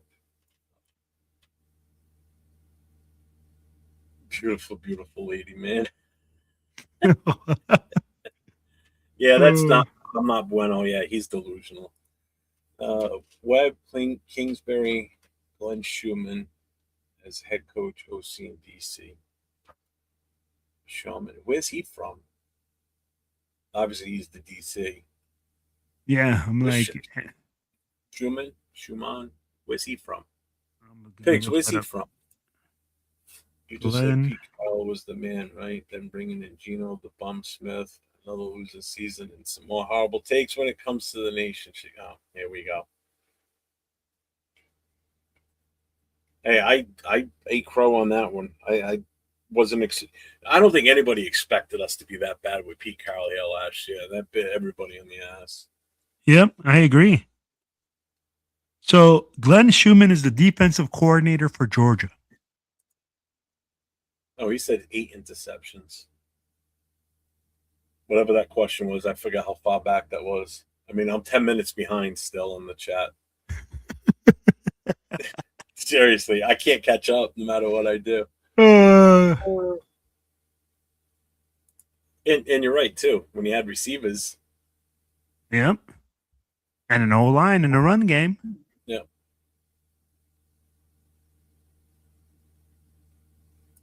Miami lined up wide, and Indiana punished them with inside run zones. I'm sorry, I'm a Mendoza fan, but he did not win the game. Oh, look at this. So, Ja Raider. I'm sorry, I'm a Mendoza fan, but he did not win the game. If Indiana's defense was not that good, I say they lose it. How about you just take away that block punt for the touchdown? That game's over right there. That game's different right there. They lose that game. And I agree with Ja Raider. I mean, like, again, that's why I said, hey, show me where Mendoza took over that game and made it his own. He didn't. He struggled. I'll be like, that's why I said, I'm like, how are you going to be a franchise guy in the championship game in college football? You can't take over the game. Pig says Bain is fine. Short arm defensive ends are just extremely rare in the NFL versus tackles with insane length on every team. Facts. I can't disagree with that either. Jeff, the Raiders are going to give you an ulcer. They're going to give me an ulcer. They're going to give me another heart attack. Yes, another. I've already had one heart attack in 2017, so don't want another one. Chat's going to give me a heart attack tonight. But O-line in general has been trending down over the last 10 years. Yep. So. That's why we keep saying we have to address the O-line. If you want to get Mendoza, you have to address it. What's up, John? We've pretty much been on the same topic since we started the show. Yeah, we can't. 2 hours ago, we started talking head coaches, and then, as always, I pretty much on every show I've watched, it always transitions to a heavy Mendoza talk. You know, that's why sometimes trying to have a flow on the show just isn't working, because the chat just drives you into the Mendoza side of things. Yeah, the arm debate is destroyable. Yeah, so we're talking Mendoza still. Obviously, we're talking who's actually valued at, if it's not Mendoza, who's actually the top pick in this draft. It's definitely not Mendoza. It's only Mendoza because the teams up front need quarterbacks, and that's us. Correct. Take us two out of that equation. It's not Mendoza until wherever one of us would be picking, whether it's pick number 8, 9, 10, 11, whatever. Saying a guy won't be good because of arm length versus body is wild. Hey. Yeah, Will Campbell, perfect example. That's the guy I was talking about from New England. Yeah. Trade Max 2 first. Now, I'm all for that too, man. I'm a Raiders fan since '83. This franchise is second worst is Cleveland. Yeah. You're not lying. I'm always short. I wish Cheetah was here for this Bane propaganda. Yeah, Randall wasn't even. What's his name? Wasn't either. Harrison. He wasn't drafted. Yeah, because people look at them and they say, "Oh, you can't play because you have short arms." Well, you have short arms, what? but you're not. You don't fit the measurables. Yeah. But guess what? They go. Reach. John Randall didn't fit the measurables, but he has a yellow jacket. Yeah. Hey, Harrison didn't fit the measurables, but he has a couple Super Bowl rings and then a big play in the Super Bowl that's probably idolized for like years to come. But yeah, short arms is the problem. NFL has short arms. I don't know. I don't go around looking at measurements. Bain had 3.5 sacks last year. Kudos to him for having a good year. The other defensive end at Miami is pretty. Yeah, what the hell's his name? Begins with an M also. With an M. Mater? Miser? Fuck, man. Because he had a good game. I think he had 2 sacks in that championship game. Julius Peppers was pretty good. Yep. Question was about how much better Mendoza would have been over Gino. Oh, yeah. That's it. Messidor. That's it. I think Messidor will have more success in the NFL than Bain. Yeah, I'll take him too. Yeah. Oh, that's where the guy he was talking about, that Sherman. Yeah. He's from Georgia. He's turned down NFL jobs in the past, but I think we could convince him. Be nice. 2016 O-line was good. Hope we get back there. That was a good O-line back then. Let's not act like Indiana won a lot. They were shit show. I don't think they were shit show. I mean, they won. Yeah, I mean, like they won the national championship. If you're a shit show and you could win the national championship, damn. Then shit, we're a shit show. We should win the Super Bowl every year by that. What happened to the Raiders? I'm gonna get a heart attack if we don't get Kubiak or Webb. What's up, Jordan? Let's see. What were Mendoza's stats in the college football playoffs? I don't know. Do you have them there? No, but they're going to talk about how he tore up the first 2 teams. And, oh, yeah, he had great success against those teams. I'm just talking about the national championship game. So 805 says, I got to get on a show with Jason and Rundown to have this Mendoza discussion. Could be a fun one. Yeah, because Rundown, they're both all for him. So I hear it from Jason all the time. Do you see another Max Crosby in the draft? Could be Messidor, could be Bain. Anybody. Yeah. That's the other thing we gotta look at. It's like how much can we get for a value for Max now? Because after this year, it's only gonna keep going down. That's why we should have done it last year before the draft. And that's why I say I think you could probably get 2 number 1s right now. That's probably maxed out. Love how people cite the exception to the rule. I just can't get on the Mendoza kick. I'm sorry. And again, like he is drunk. Building an O-line before getting a QB is a pre-salary cap, old school way of thinking. This is all but gone with the salary cap and QBs taking 20% of salary. Winning on a rookie deal is almost a must.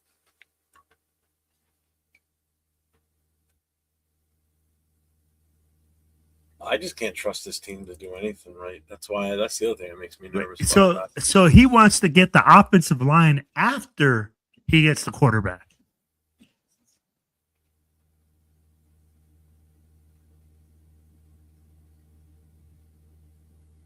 What? So Raiders are doing second interview with undisclosed candidate. If your private individual can request it not be disclosed. NFL appealing again to Supreme Court. John Gruden is still a possibility. I'm just, oh, God. I know you're just saying, but please, no. Oh, that would be crazy. Oh, my gosh. 3.0. So I'm a big IU fan, and I don't think Mendoza would be an okay pro. So you're a fan of Indiana, and you don't think Mendoza would work out. Interesting. But that just goes to show you, man. I mean, people are really divided in how many people really watch the game in the whole season. Just like politics. You've got some that are going this way and some going that way. And it's the same thing with this. It's but I find there's more on the Mendoza side versus the non-Mendoza side in this case. But either way, we're still divided. It's because we're starving for a quarterback. It's because we haven't had one in so long since Derek Carr left. Haven't had a quarterback that we consider a franchise guy, right? So I mean, that's what. And I'm going to tell you like this: 90% of those people think as Mendoza as the solution. They just think we're going to draft Fernando Mendoza, and all of a sudden we're going to win games, and all of a sudden we're going to be competitive in every single game. Jeff, you and I know. Takes more than one guy to make your team competitive. Well, that's how some people look at it. Like, oh, he's going to be the savior. He's not going to be the savior. There's so much. It's a team sport. It's not an individual sport. Basketball, yeah, you got to have one Michael Jordan and a couple of decent guys, and you're going to win, and you're going to win consistently. Players like that, that's different. This is 11 guys on the field, and you have to be so well coordinated. You need somebody on the other end of that ball that you're throwing it to or handing off to. Basketball, you just dribble it down the line, shoot it, and you're in. Hey, I just hit it free. Did it all by myself. You can't do it all by yourself in the NFL. You can't do it all by yourself you could in major leagues if you're just hit home runs every time you get up there. But I'm going to tell you like this, Jeff. This isn't your local high school football game where one kid you hand it off to like Derrick Henry and he's going to get 2,000 yards in one game, right? This is the NFL where every single player is the cream of the crop. I don't care. And it makes me laugh when people go like, oh, that guy's a bum. He sucks. I'm like, that guy made it to the NFL. That guy is just not as good as the other guys in the NFL. But does he suck? No. He's the top 1% of every single player that has come through in the whole country. Yeah. So people need to get off that, man. So did Casey get an O-line first? Well, first of all, they had a bona fide starter before Mahomes was there. They had Alex Smith. Absolutely. Mahomes didn't start until the second year there. Mm-hmm. They were a different team then, too. If they build an offensive line around him, then he can march down the field. Do you see another player that's coming out of the draft that's top pick? Yeah. Unfortunately, it's on the defensive side. Undisclosed is Kubiak because of Super Bowl. Could be. Maybe he doesn't want his business out there. Yeah. Jeff's not going to like this. The mysterious candidate Raiders are going to interview that Mark Davis is going to is John Gruden. Oh, no, bro. No. We should sign Jalen Phillips in free agency. Oh, we got a $9.99 super chat from Sal. Very interesting the way coaches been hired. I wouldn't count on Gruden. I wouldn't count out Gruden. NFL appealing again in South Carolina. Supreme Court. Sorry. Raiders meeting with someone, second interview, and they are not with a team. They requested it to not be disclosed. Oh, hell no. Please, no. I could see that, though. I could see what they're saying. Just don't do it. I appreciate the super chat. No, that was bro. Leo's channel. I appreciate you, my guy. Thank you.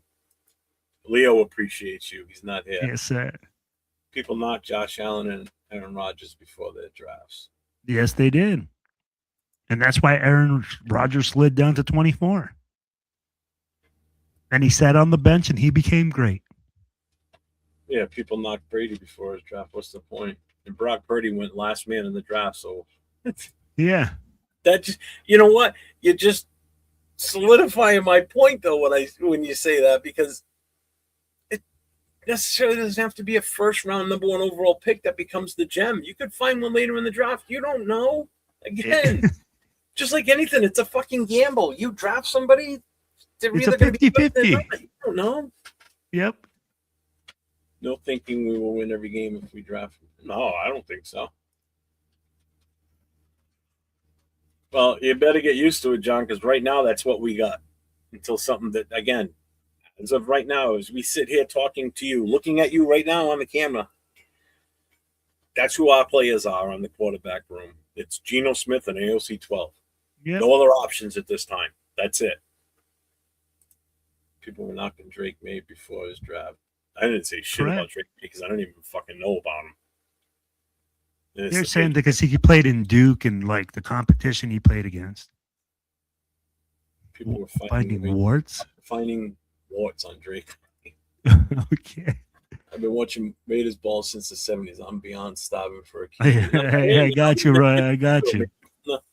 I'm born in 1970. I became a fan in 75. So trust me, I feel your pain, man. These fans need to let go of John Gruden. So what? He got us in the right spot. We still lost that year. We haven't had a winning season since 02. We've had 2. We had 2021 or 2020. Yeah, we had 2 winning seasons since then. Not that that's a good thing either. Trust me, I know. It still sucks. It's like, correct me. Yeah, my bad. In 20 years, 2 good seasons. Sal with a $4.99 super chat again on Leo's channel. Appreciate you, Jeff. You heard me last week. Think people on this narrative. You win Heisman and Natty, you have to take him. Mendoza is not the savior or answer. And it's 100%. True because they're looking at the shiny trophy. They're looking at Mendoza as that trophy. They got him on this pedestal. And again, it's no fault of their own, to be honest with you. It's because we've been so needy for a quarterback, and then finally we get the number 1 pick, and unfortunately, it's not a great quarterback draft. It's one option with the number 1 pick. And it's just the right away that this happens, that we get the number 1 pick. There's not even options. We're not even talking about what are the quarterback option at number 1. Like last year, there was 2 options. Obviously, everybody was talking about Shador and Cam Ward. So there was always those 2 options, and then unfortunately Sanders fell out till the 5th round. Years before, look at that's it. Look at the Brock Bowers rookie season, that draft. There were a bunch of quarterbacks in that. If we would have had the first pick in that one, we'd be sitting pretty because we would have had either Jaden Daniels or Caleb Williams, and then if those 2 didn't fall, go our way, but again, we would have had the number 1. So there's no debate as to who's the number 1 quarterback. There's it. It's him. He's the only one. We can't even have options. There's nothing to compare him against at number 1. If you're going to take him over number 1 overall, the next closest right now is what? Simpson? Yeah. And Simpson ain't even close. I'll be like, we can all agree on that. If everything would have gone the way it should have, which more coming out, then you could possibly say you can compare the 2 because you could take him number 1 or you could take Mendoza, but people would still sway towards Mendoza because won the national championship, defeated Heisman Trophy winner. Heisman Trophy winner. And, he'd have more in his side on those accolades. I get that. I still don't think he should have won the Heisman, but that's okay. You know what? I love this comment, man. He's saying it. Hey, he's not the savior.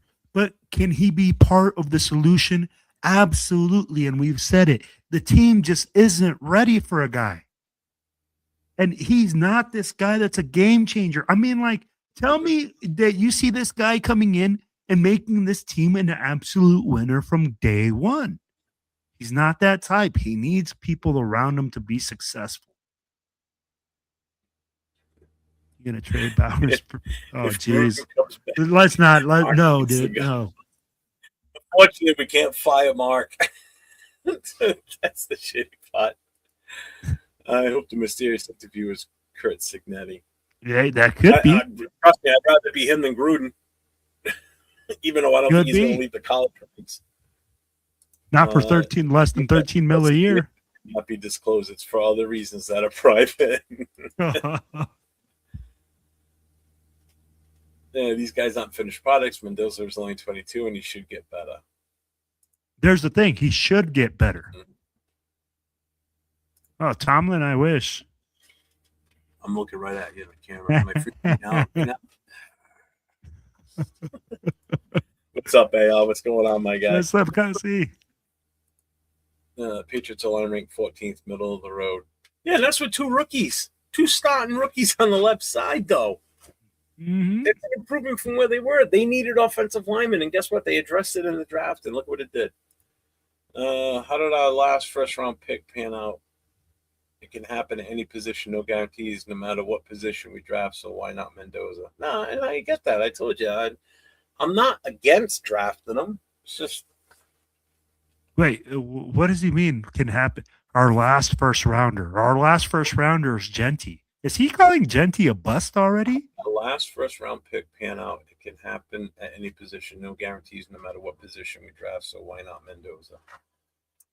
If you're calling Ashton Genty a bust already, I'd be like, That's not what he's saying. I'm not reading it that way. You're reading how did our last first pan out? Differently than I'm interpreting it. What can you? But what do you be? So yeah, I'm interpreting it different, so I'm kind of He's confused. talking about how the first pick pans out. So it panned out okay with Genti, even though the Yeah. offensive line sucked. Okay, but it still panned out for us in the long run. Ah, I see. Okay. You looked at it black and white. I looked at Yeah. it shiny and nice. No, I get what you're saying. I get what you're saying. You looked at all the other details. I Except looked for at it as like, wait a minute. see, you didn't read the whole book. You just looked at the cover. Yeah, that's what it is. Kubiak or bust. If it's Gruden, the mysterious candidate we are interviewing, and we hire him, I'm gonna lose my shit. Yeah, you and me both, man. I don't see what we would get with Gruden 3.0 that we didn't get with 1.0 and 2.0. Let's be happy when he looks at his super chats later. Another from Sal, $4.99. I'd rather trade back, get paid to team up with Crosby, build inside out. We can hit next year with someone else's round one, deeper class next year.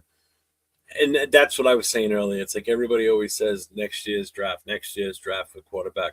But that's value for your first round pick right there. That's total value. Agreed. Because you put those two out there together. First of all, Crosby has never had a guy playing opposite hit of him with the talent of this kid. Agreed. That's number one. That's totally number one.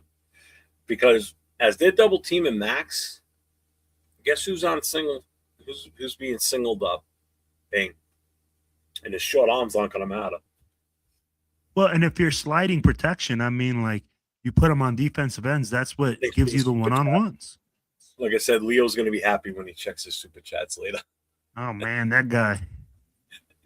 He's going to be like, what the hell happened? He goes, I ought to not do shows more often. You're going to turn down an interview with the Jets? Hey, I would too.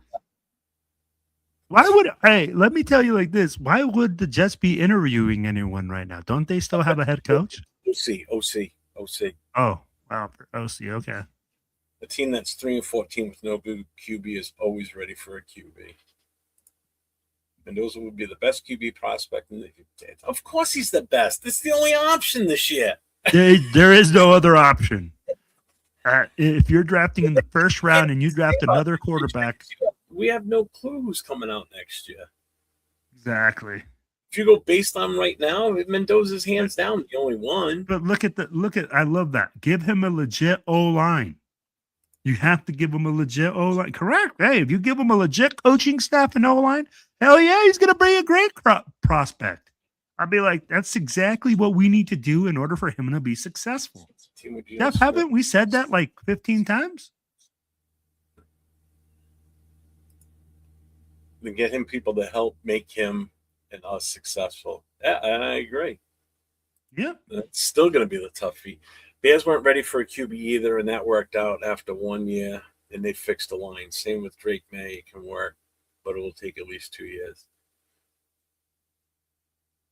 It could happen, but I'd be like, the Bears. Ass whooped the first year, too. And let's be real. How lucky can you get when you find a Ben Johnson coming out 1 year as a coach? I'd be like, and that's what we're hoping we're going to get if Kubiak's the one. Yeah, that's what we're hoping. We're hoping to replicate and hit gold. And I mean, like, but how lucky could you be? I mean, like, honestly, the Bears, the way that they retooled, they had a massive amount of picks. Mm-hmm. You know, which, oh my God, yeah. You know, and they traded back in one draft. You remember that, Jeff? They traded back to acquire all those draft picks to get to get Caleb Williams. So, and the thing is, and then they went after KC's offensive line. They grabbed two guys. Yep. They grabbed two offensive linemen, which is why KC was so bad, and which is why Mahomes wasn't even a shadow of himself this past season. He was horrible this year. Yep. And plus, he's got he really doesn't have a lot of skillful players around him. He's got Kelsey. That's like the only one he can count on, and he's not going to have him next year. And they're not going to have Mahomes for probably about maybe the first half of the season. So they take two offensive linemen from there. They bring Swift in. Odunze's already there. Caleb Williams is already there. You got Cole Kmet, and they took Loveland, who's another great tight end. and they're off to the races. And look what happened with them. They fall one game shy of making it to the NFC Championship. And I'm sure there was a player there, a nice shiny player that they traded back, and they traded out of that position in order to make that happen. Wait. He's always hurt. Yeah, he hasn't had. He missed quite a few games this season too. This season. Let's see. Mendoza will be that guy and won't be injury prone like these other QBs. Look at Daniel Skinny and keeps getting hurt. Not if we don't protect them. Hey, have you not seen how skinny Mendoza is? Be like, we're trying to make this guy look like he's the Incredible Hulk or something. Kid's long and wiry too. Say we should. What then? We end up with more clean. Yeah, Farrell's, Abrams, Arnett's, DJ Hayden's. Not really. Whoa.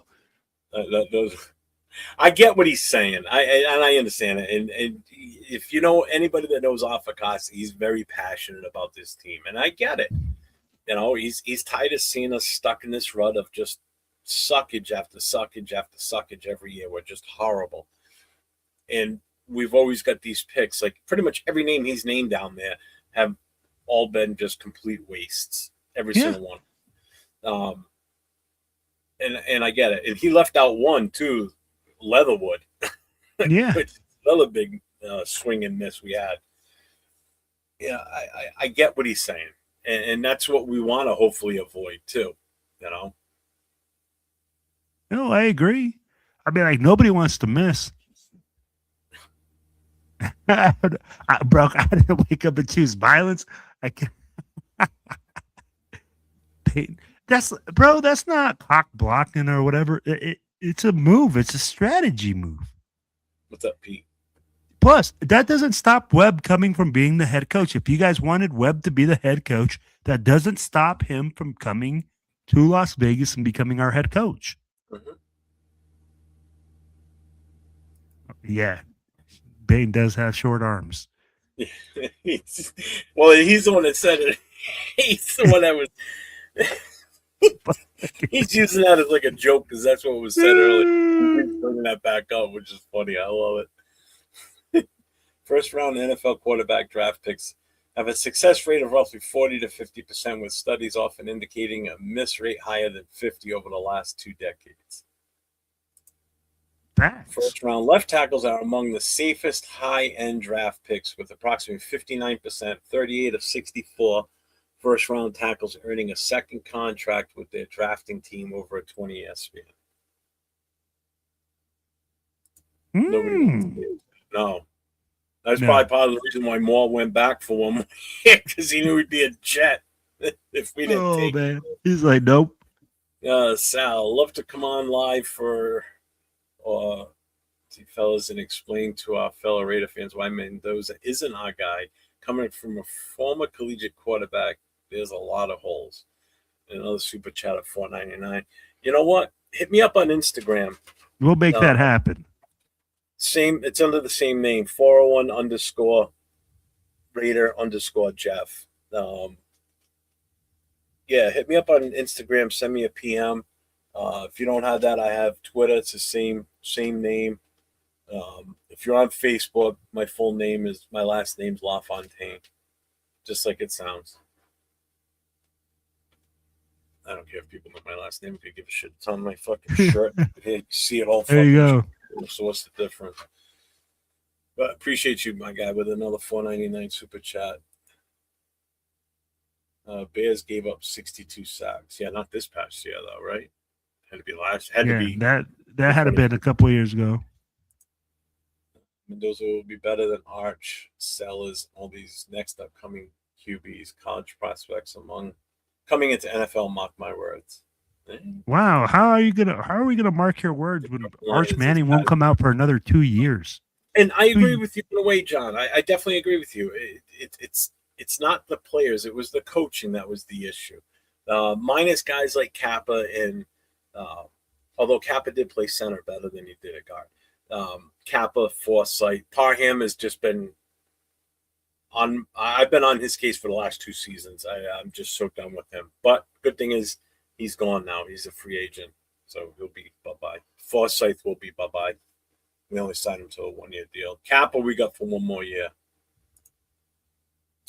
I'm a Mendoza guy, but if we don't get online free agency, I'm sorry. Trade back, draft, late QB, Ole Miss, yep, which is Chambliss. Because Kubiak would tell Brady, Spy, take none of these QBs is my guy. Never know. Yeah, and he could. Good. Drake May, Bo Nix, Caleb Williams, Jaden Dales, Joe Burrow, all drafted and needed O-line badly. Yeah, and look at Joe Burrow. He's about to retire because he's so unhappy. But like, let's just be real. And all these other guys, they're still young. 2 years in. And the thing with Drake May, though, too, is this is to defend him, and I hate doing it, but he had a shitty first-year head coach, Jared Mayo, and he was horrible. As soon as Vrabel showed up, the first thing he did was address the offensive line, and he did it in the draft. And they were a completely different team. Except for week 1, because they lost to us. Pats.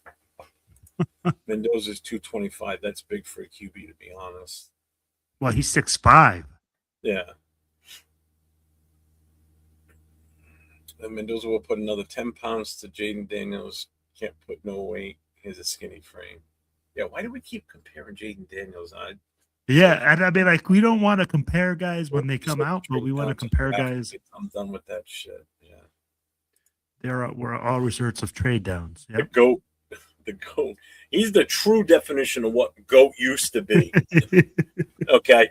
Before it was the greatest of all times. GOAT used to mean something completely different back in the day. What did he used to mean? Used to mean you were the worst. You were the scapegoat. You were the worst player. You were horrible. When you were called the GOAT, it wasn't a good thing back then. Because one of those kids changed it up, Jeff. One of those kids was like, well, I'm the GOAT, greatest of all time. Yeah, because they were like, oh, look at the anagram this sentence. Oh, yeah, greatest of all time. Ah, yeah. Michael Jordan's the GOAT. Ari is another, but we didn't trade down for him. Yeah, true, we didn't. It was just a bad pick. Oh, man, that was a terrible pick. Look at the mock trade. These picks hadn't panned out either. Absolutely. That's why I have not. Did I show it? I've done, I think, one. I think I showed one mock draft that I did. I'm not doing any mock drafts. Like last year, this time, we were doing mock drafts like fucking crazy. I'm not doing it this year. I don't even know who our coach is. How am I going to do a mock draft without even having an name? Thing too, you know? Like, oh, yeah. We're just going to draft Mendoza regardless of whoever's coming out. I mean, like, it should be. Luck. We could bring him back. I mean, if you want, I mean, we can reach out to his fan club. I'm sure he's got one hell of a fan club. Oh, that's just basically, yeah. I'll take Rich Gannon's endorsement. Thank you. Let me see. Am I finally caught up with this? Good God. Wants to be upset with you two. Don't want Mendoza. When we've waited as a nation for years for a first round, potentially franchise QB since DC, but the other half knows you're not being biased. Or, there's more. Or you may just see something the majority don't see.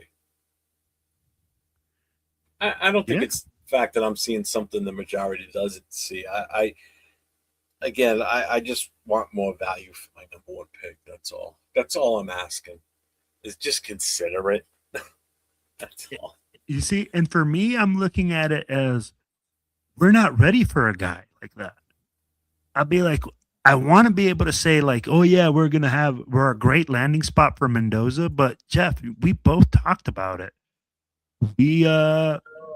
This is not a good landing spot for him right now. We don't have the weapons. We don't have the offensive line. We don't have guys in place in order for him to be successful. So we're not saying don't draft Mendoza because he's not a good player. We're saying if we're not ready for Mendoza, don't do it because you're just going to bring him in and then he's going to be added to that list.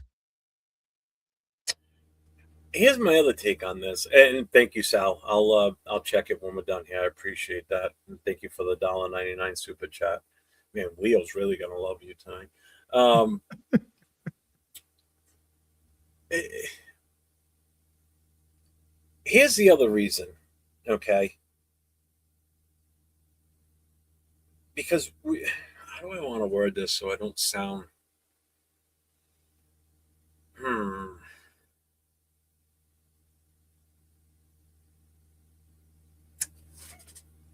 It's gonna come out wrong. I know it's gonna come out wrong with the way I want to word this. I'm just trying to think of how to word this so it.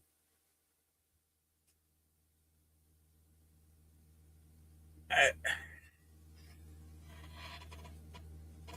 you know what? I, I just can't think of how I want to word this. There's something I specifically wanted to say about this whole thing.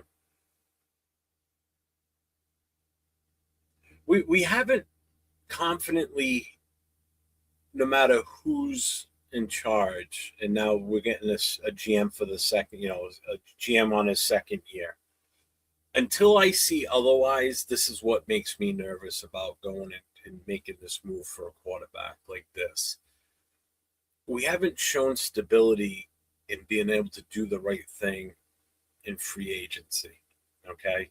And I'm not going way back. Okay. As soon as I start seeing a stable momentum on what we do in building the team going forward, then I could get behind something like taking him overall number one. Am I making sense? Yeah. I'm just trying to like everything in my head's like a freaking rat's nest right now. As I'm What you're trying to say is that you want to see stability. You want to see. Yeah, and here's the thing. Here's the hard thing. We're moving in the right direction first. This is all going to take baby steps, and this is why going right after that quarterback is that's not taking a baby step. That's taking a big leap forward, because you're putting the cart before the horse at this point. Because you're going to get that quarterback when we can't even protect who we have now at quarterback, let alone and people are saying like, oh, he'll stop right away, or he's NFL ready. You want to put him out there if we haven't shown that stability to grow this team and build this team in the right manner? And that's where my pushback comes from.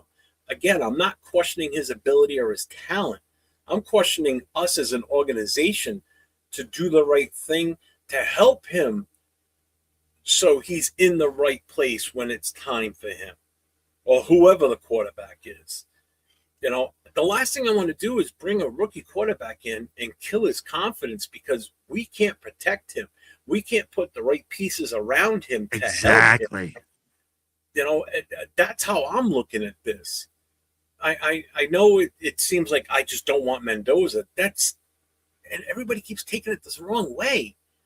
That's what I'm going at here. Is I want to see us progress as a team and reinvent this organization. That's what we have to do. We're pretty much going to reinvent this organization going forward, because now Spytek and so Brady are the ones running the show, basically. Mark Davis is just sitting over there in the corner waiting to sign the checks. That's all he needs to do. You just sign the checks and shut up. The boys will take care of it. Once I see that stability, then I would have more confidence in making this move. I don't know if I don't think I'll ever change anybody's mind as far as, everybody's got their mindset that want Mendoza. You're not going to change that. They're fully focused on that because we've been so quarterback hungry for so long. But I guess that's why I really feel this way. But I mean, you get it now, right? Does that make sense? No, I get what you're saying. I mean, like, you want the team to have stability. You want more pieces around. I'd be like, my biggest thing is this. If we draft Mendoza and he doesn't have success, and now we have another GM, are we going to get rid of Mendoza and then go another way that quickly? I'll be like, that's kind of a difficult move. I'll be like, that's where I see where you're coming from. I mean, like, how about we show some stability in the front office and with management before we start making franchise moves with the quarterback? But I'll be like, everybody has their way of slicing the pie. Yeah. All of our free agents can walk. Devin White, Jamal Adams, Kuntz, etc. They can all walk. They took plays off, missing tackles. I don't know if I'd get rid of Kuntz just yet. I Definitely would. want to keep Snowden. I'm definitely all for Snowden. I think Snowden showed up as the season went on. I was really disappointed by Kuntz this year. Play call and spend like crazy. Yeah, but New England did it in the draft, though. That's the whole point I'm getting at. They what they did with their offensive line, they didn't do it in free agency. They did it in the draft. Yep. You know, they grabbed 2 rookie offensive linemen and they turned that team around. I said it during our draft watch party for the round 1 that night. I said, New England they need this, this, and this, and they're going to be good. Trust me. And everybody's like, where the fuck are they? Well, go back and watch Super it. Go back Bowl. and watch the recap from last year. They're in the Super Bowl. I said they need an offensive lineman, preferably a left tackle. They need a wide receiver, and they need a few little things on defense. What did they do? They fleeced us. They took our free agents that we didn't re-sign, okay? Chason, Spillane, okay? They drafted a freaking tackle, left tackle. They brought in Stephon Diggs. They brought in Matt Collins. What did they do? They drafted a rookie running back that, well, one, I really wanted us to grab because we didn't have to do that in the first round. We could have done it in the second round. And where are they? They're in the Super Bowl. Everything that they did, I wanted to do, basically, is what ended up happening. Not Diggs, but I wanted Matt Collins. That's who I really wanted us to try and bring back as a wide receiver. We had him before. I liked him. And they're in the Super Bowl. Jeez. And everybody be like, well, yeah, they got the quarterback the year before. Why can't we do that? Okay. First of all, they didn't need as many pieces of the puzzle as we did. Or we do. 100%. It's crazy, though. They high schoolers who have a faster twitch to get off the ball than Tyree. You ain't lying, Coach. That's true. Hey, guys, it's getting a little speculating until we get our coach. Exactly. Thank you. Yes. And free agency. Until I see those choices, I'm going to refrain from saying anything. I want what's best to win championships. And that's what I keep trying to say. It's like all this talk is for nothing, and everybody gets all worked up over it until we get a head coach and they pick an OC, DC, and we know what direction we're going in. And priority number 1 is head coach. Boom. That's it. 100%. Talking about right now. But it's just like from The Godfather. Just when I think I'm out, they pull me back into the talk every fucking time. Is this a double stream? What do you mean? Oh, yeah, I got vertical and landscape. Sorry, Bueno, not everybody's together. But there's 3 channels streaming, so you weren't all going to be in the same one anyway tonight. Yeah. He yelled at me the other day. He goes, why don't you just do your show in one stream instead of doing the vertical and that so everybody's together in the chat? So I did it just for him. I did it in just the vertical. That was that last show we did. Yeah. Yeah. Let's see. If I'm GM and no O-line wants to come here and I draft Mendoza in his career as a threat, my reputation will be on the line. The media will be chasing me. I'll get fired next year. Absolutely. 100%. You have to dress the whole line. Nationwide, Mendoza isn't our guy. So I'm going to tell you right now, I think I got a perfect show for you to come on. I'm going to talk to my co-host. Are you available Thursday night? To get him on with Nate and I. Yeah, man. I'm like, come on Thursday. I'll have him come on. If you're available Thursday night, I'll have you come on the Coast to Coast show with myself and Nate Thursday night. It starts at 10 o'clock Eastern, 7 o'clock Pacific. I'm just throwing that out there right now. But I'll talk to you in the PM after the show's over. I'll hit you up. Yeah, rate a piece, PTSD. Yeah. I've got PTSD for other reasons, and I definitely got it as a Raider fan. That's my goddamn show. It's fucking driving me nuts. Let's see. Truth of the matter is the nation has been waiting for a franchise QB as part of the nation. The other half are Latino fans, especially Chicanos and Mendoza gives love. You will keep that right there. That statement is 100% been thinking that, but if I say it, it could come out the wrong way. No, hey, I'm about as white as they get, even though I'm half Portuguese, so I've got a little, which is why you know what? Fernando Mendoza is like the AP, right? We hired AP because he was like a Raider, and he had that swagger. Right now, everybody goes like Fernando Mendoza. Oh, bro, he's brown. I was like, no, really? Really? Oh, he speaks Spanish. I'm like, does that make him a better quarterback? Does that make him read defenses better? I'm like, I don't give a damn if he speaks Spanish, English, Portuguese, whatever. I'm like, I just need him to throw touchdowns. We should not worry if Clint Kubiak wasn't interested. He would tell his agent to call the Raiders if he doesn't want the job. Brady has Kubiak contact. Both have mutual interest. Yeah. We all are, Milo. What's up, man? We don't get with Kubiak. Riley, not a big fan. Yeah. How are teams building their depth? I think this mystifies me more. It seemed like Raiders haven't had exactly. Yeah. They haven't been smart about it. And that's what my stability. Yeah, we haven't drafted well. We haven't drafted well. No. We haven't. Look at the list that Africasi put out. I'll be like, there's like 20 names on there, all bust in the first round. Yeah, and I agree, Coach, and you're absolutely right. Every team that does well just magically has depth somehow. Meanwhile, Raiders got to build a whole damn team instead of just select a few positions. It's sad. It's sick. It just I asked the same thing, man. Another super chat from Sal 499 because I'll wait to go live to explain Mendoza is a. Yes, I agree.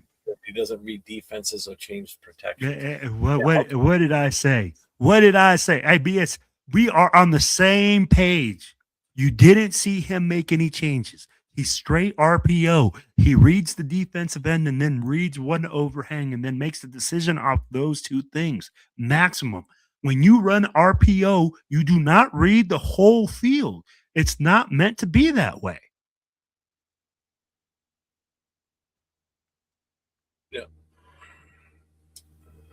Let's see. 805's got something. What do you say? I'll question Mendoza's ability and talent at the NFL level. He wasn't even the main piece for the Indiana offense. They won majority of games through the ground game and RPO. Correct. Much yes. And I've heard you say that before too, 805. No, 805 is correct. I recognize you saying that running back, dude. That running back from IU is a straight dog. Kid is a man eater. He pounds the rock. He's physical. He was the difference maker in that game. I agree 150% with 805. Comes down to the GM coach, and the Raiders have 3. Yeah. There's no stability. So how are we going to bring this kid into this type of world and say, oh, yeah, we're going to bring you stability when we don't have any stability in the front office? We don't know who our head coach is. We don't know any of these things. But guess what, Fernando? You're going to come here and you're going to be the solution. Yeah. Wait, what day I want to hear that? Oh, you mean like to have him on the show? It'll be Thursday night if I can coordinate with him. I think Jeff just opened up to everything and not stuck on the main narrative going around at this point in time. I know. I try. Trust me. We started talking head coaches, like I said, and then you just get sucked right. Because that's usually the first couple of questions right away, especially on the show that I'm on, because everybody knows I'm not in favor of taking the quarterback. And it's not even Mendoza. It would be any quarterback out there. It would be any quarterback at this point. I'm sorry. There isn't a game changer out there to that level right now. But it's not even that, though. If it was more coming out and he was just ridiculously good, better than what Mendoza is, I would still not be all on board with it because we just have so much that we need to do. I get you. But I just don't want to keep beating it dead. That's what I feel like. I feel like I'm just beating a dead horse. And he's Cuban. He has Mexican relatives and shouts them out in interviews, particularly his Mexican-American uncle. I just want to know about his aunt. That's all I care about. Cuban, yeah. Let's see. Philip Rivers is more Mexican than Mendoza. Oh my god. Yeah. He would answer all his presser questions in Spanish just to fuck with Grandpa Hondo. Oh my god.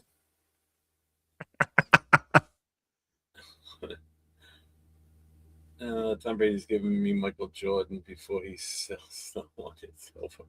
Yeah, that would totally suck. Oh man. All right.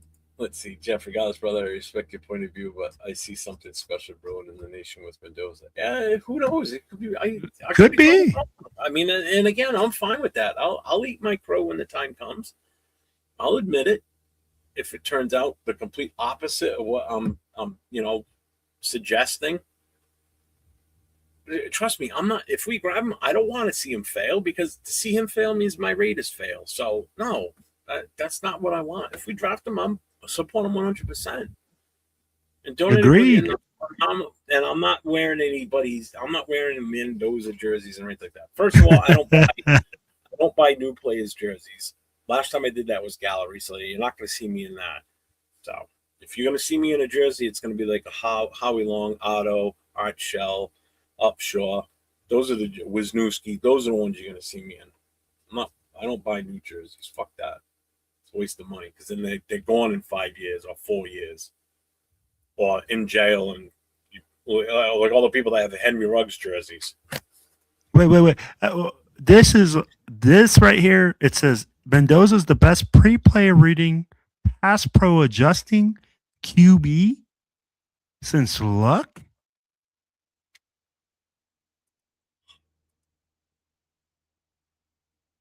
Yeah,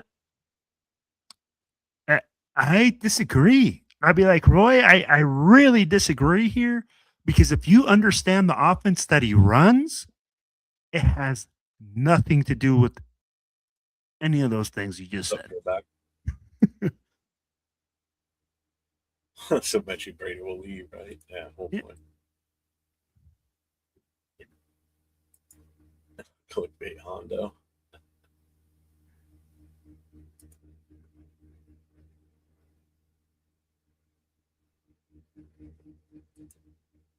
He seems fat. I don't know. Don't worry about the horse just a little bit. Yeah. Well, if we had an offensive line, we could push the wagon. Mm-hmm. Oh, Hall of Fame rated jerseys. Like, yeah, exactly. Hey, besides that, you're not going to see a guy my size wearing a running back jersey, unless it's Bo Jackson. That would probably be the only one. A running back jersey, wide receiver, quarterback. You're not going to see me wearing jerseys of guys that have smaller frames than me. I got to wear the heaviest. Hey, they want you to wear that DP number. Christensen. Brock Bowers would probably be the only one I would get, but man, it would be. I would have to really hold off on that one for a while yet. Still, get you a Mike Haynes jersey. Get you a nice DB number 22. It looks so wrong. Royce says he stands on this 100%. Another $9.99 super chat from Sal. I'll give the nation one more little insight on my points. Miami, PSU, Iowa, Illinois, Maryland, Oregon. First matchup all have two things in common. All got a pass rush and disguised in multi-defenses and struggled. Yep.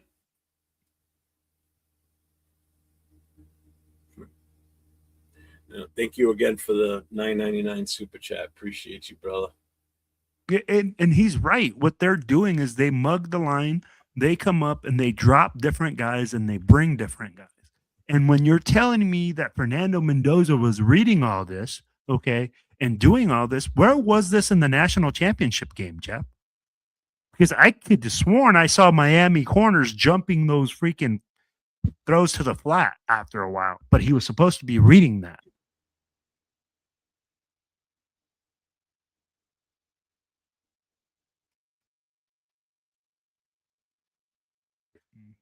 Yeah, trust me, I wasn't happy with that when he was the coach. It's like the guy finally retires from the NFL. Don't have to see him play anymore. Just have to listen to him every now and then. And they're like, oh, he bought a 5% stake in the Raiders. I'm like, are you fucking kidding me? And now, of course, here's the best part about all this. So if for whatever reason we turn this shit around and we start winning and we start, say we get Tom Brady Super Bowls, you got it. And that's all I'm going to hear around here. See, it took Tom Brady coming after he left New England. He brought the New England way over there. He's following there. Fuck you, Pats fans. Kiss my ass, because I don't want to hear that shit either. Still doesn't mean if Tom Brady walked in this room right now, I'd still punch him in the face. Whether he's an owner of the Raiders or not. Still, just one shot. That's all I want. I just want one hit. And then cuff me, take me away. I don't care. I'll be happy. No, I would not wear Alex Leatherwood. All right, so that's the end of the chat. All right, Nightbot's the last one. All right, I'm ready to call it. We've been on for 3 hours. Yeah. Hey, but hey guys, so do you have the flyers for Cheeto's event? For his Easter event? And do you have the flyer for the barbecue in May? You mean this one? Okay, so hey, I'll start with this one then. Hey guys, just so you guys know, May 31st, the Northern California, Northern Nevada Black Hole Barbecue will be going down. It's going to be a great 3-day event. We're going to be out there Thursday, Friday, Saturday. Then everybody's going to be driving back home Sunday. Guys, there's going to be a lot of low riders. It's going to be free food, free alcohol. Then on Friday, we're going to go up to Lake Tahoe. We're going to be enjoying some great stuff. As you guys can see, there's some cars right there. If you guys want to look on Silver and Black Radio Podcast.com, we also have a bunch of pictures there that we took last year. Guys, we're going to have several different car clubs from all over the country coming down. So please come on down, man. We're going to have free food. It's going to be some alcohol. We got some hotel reservations right here, guys. If you guys look at it, it's going to tell you where to stay. It's going to have some discounts for you. There's going to be a rooftop bar where we're going to host a meet and greet Thursday night. Then Friday, we're going to be going to Tahoe, meeting up at like a Dave & Buster's that night. And then Saturday, we'll be having the car show and barbecue. So I hope to see you guys there. Remember, May 31st in Reno, or May 30th weekend in Reno.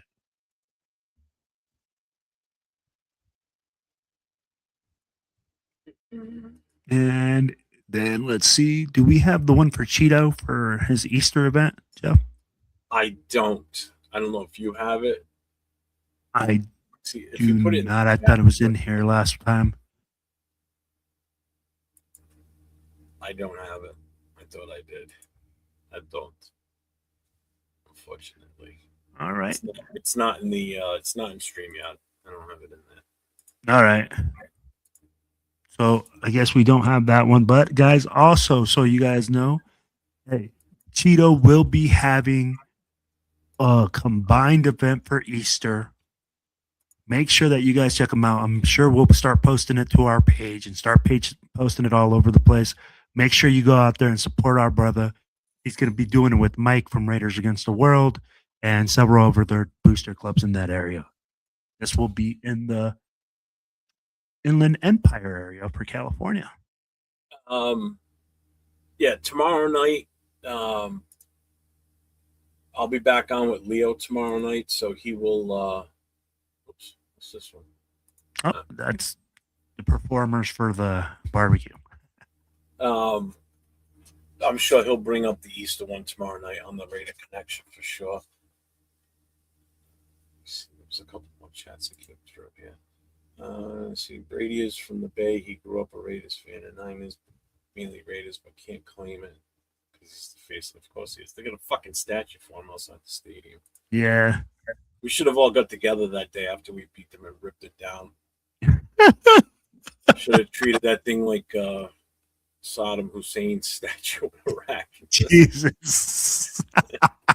Grab some ropes and started tearing it down. Just rip it down. Yeah. Fucking Will. I mean, no, Will. Nate got a picture of himself in front of that thing. It's like, are you serious? Trust me, I want a QB just as bad as the next fan, but I don't work off desperation and emotion. People hated me last year when I had a 3rd round grade on Shador. I can do another off season of hate. Oh man. Going. If Brady was a Plantis peanut, Jeff would make sure he is assaulted. You got it. Let's see. No, he's asking 805's number. Ooh. Trade back with the Jets and get 3 first rounds. I agree. I hope happens. See, I'm right on board with you, 805. I'm with 805 right there. I want that second round or the second pick. I want the 18th pick, and I want their first next year. Yeah, they got fucking 3 of them. Yep, I want all 3 of them. First the next year. Yep. I want their first round. I don't want the Colts or the Cowboys. That's what I want. That's what I want. You know it's going to be a trash pick. It's going to be a good one. Yep. They're going to be trash. He grew up a 49er fan. No, that makes him even worse. I know the Raider Nation will be on my side if I punch them in the face.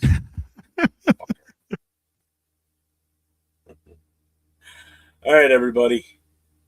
Appreciate everybody being in here tonight. Will, what do you got going on this week? Sorry, final thoughts. My bad. Hey, man. Hey, guys. Well, I'll be on the Will and Cheeto show on Thursday. We usually do that at lunch. Maybe Jeff will jump on. You never know. You never know who's going to jump on that show. We just shoot the shit. I mean, like, really just relax atmosphere, man, and just talk everything that comes down the pipe. We talk a lot of sports in general, not just Raiders football, but we do address a lot of Raiders football on there. Other than that, man, just really chilling until like I figure out what's going on. I mean, like listening to Jeff. Jeff is on quite a bit, so I'll be listening to Jeff tomorrow for his the Raider Connection show. Then on Thursday. Yep. Tomorrow night it's myself, Chidolinus, Jay from Just Raiders Baby, and Nate LV Raider 10. The 4 of us tomorrow night, 10 o'clock Eastern time. 10 o'clock Eastern, 7 o'clock Pacific.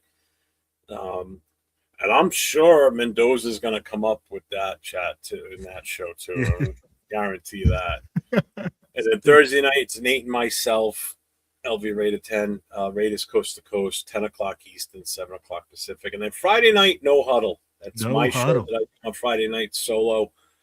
So anybody that knows anyone that's a fan of any one of the other 31 teams in the NFL, tell them to come check me out. Friday nights, 9 o'clock Eastern, 6 o'clock Pacific. We talk NFL. So if you got a team that just played in the playoffs or in the championship and got eliminated, or playing in the Super Bowl, have them come on in. I bring them up on screen with me and we talk their team.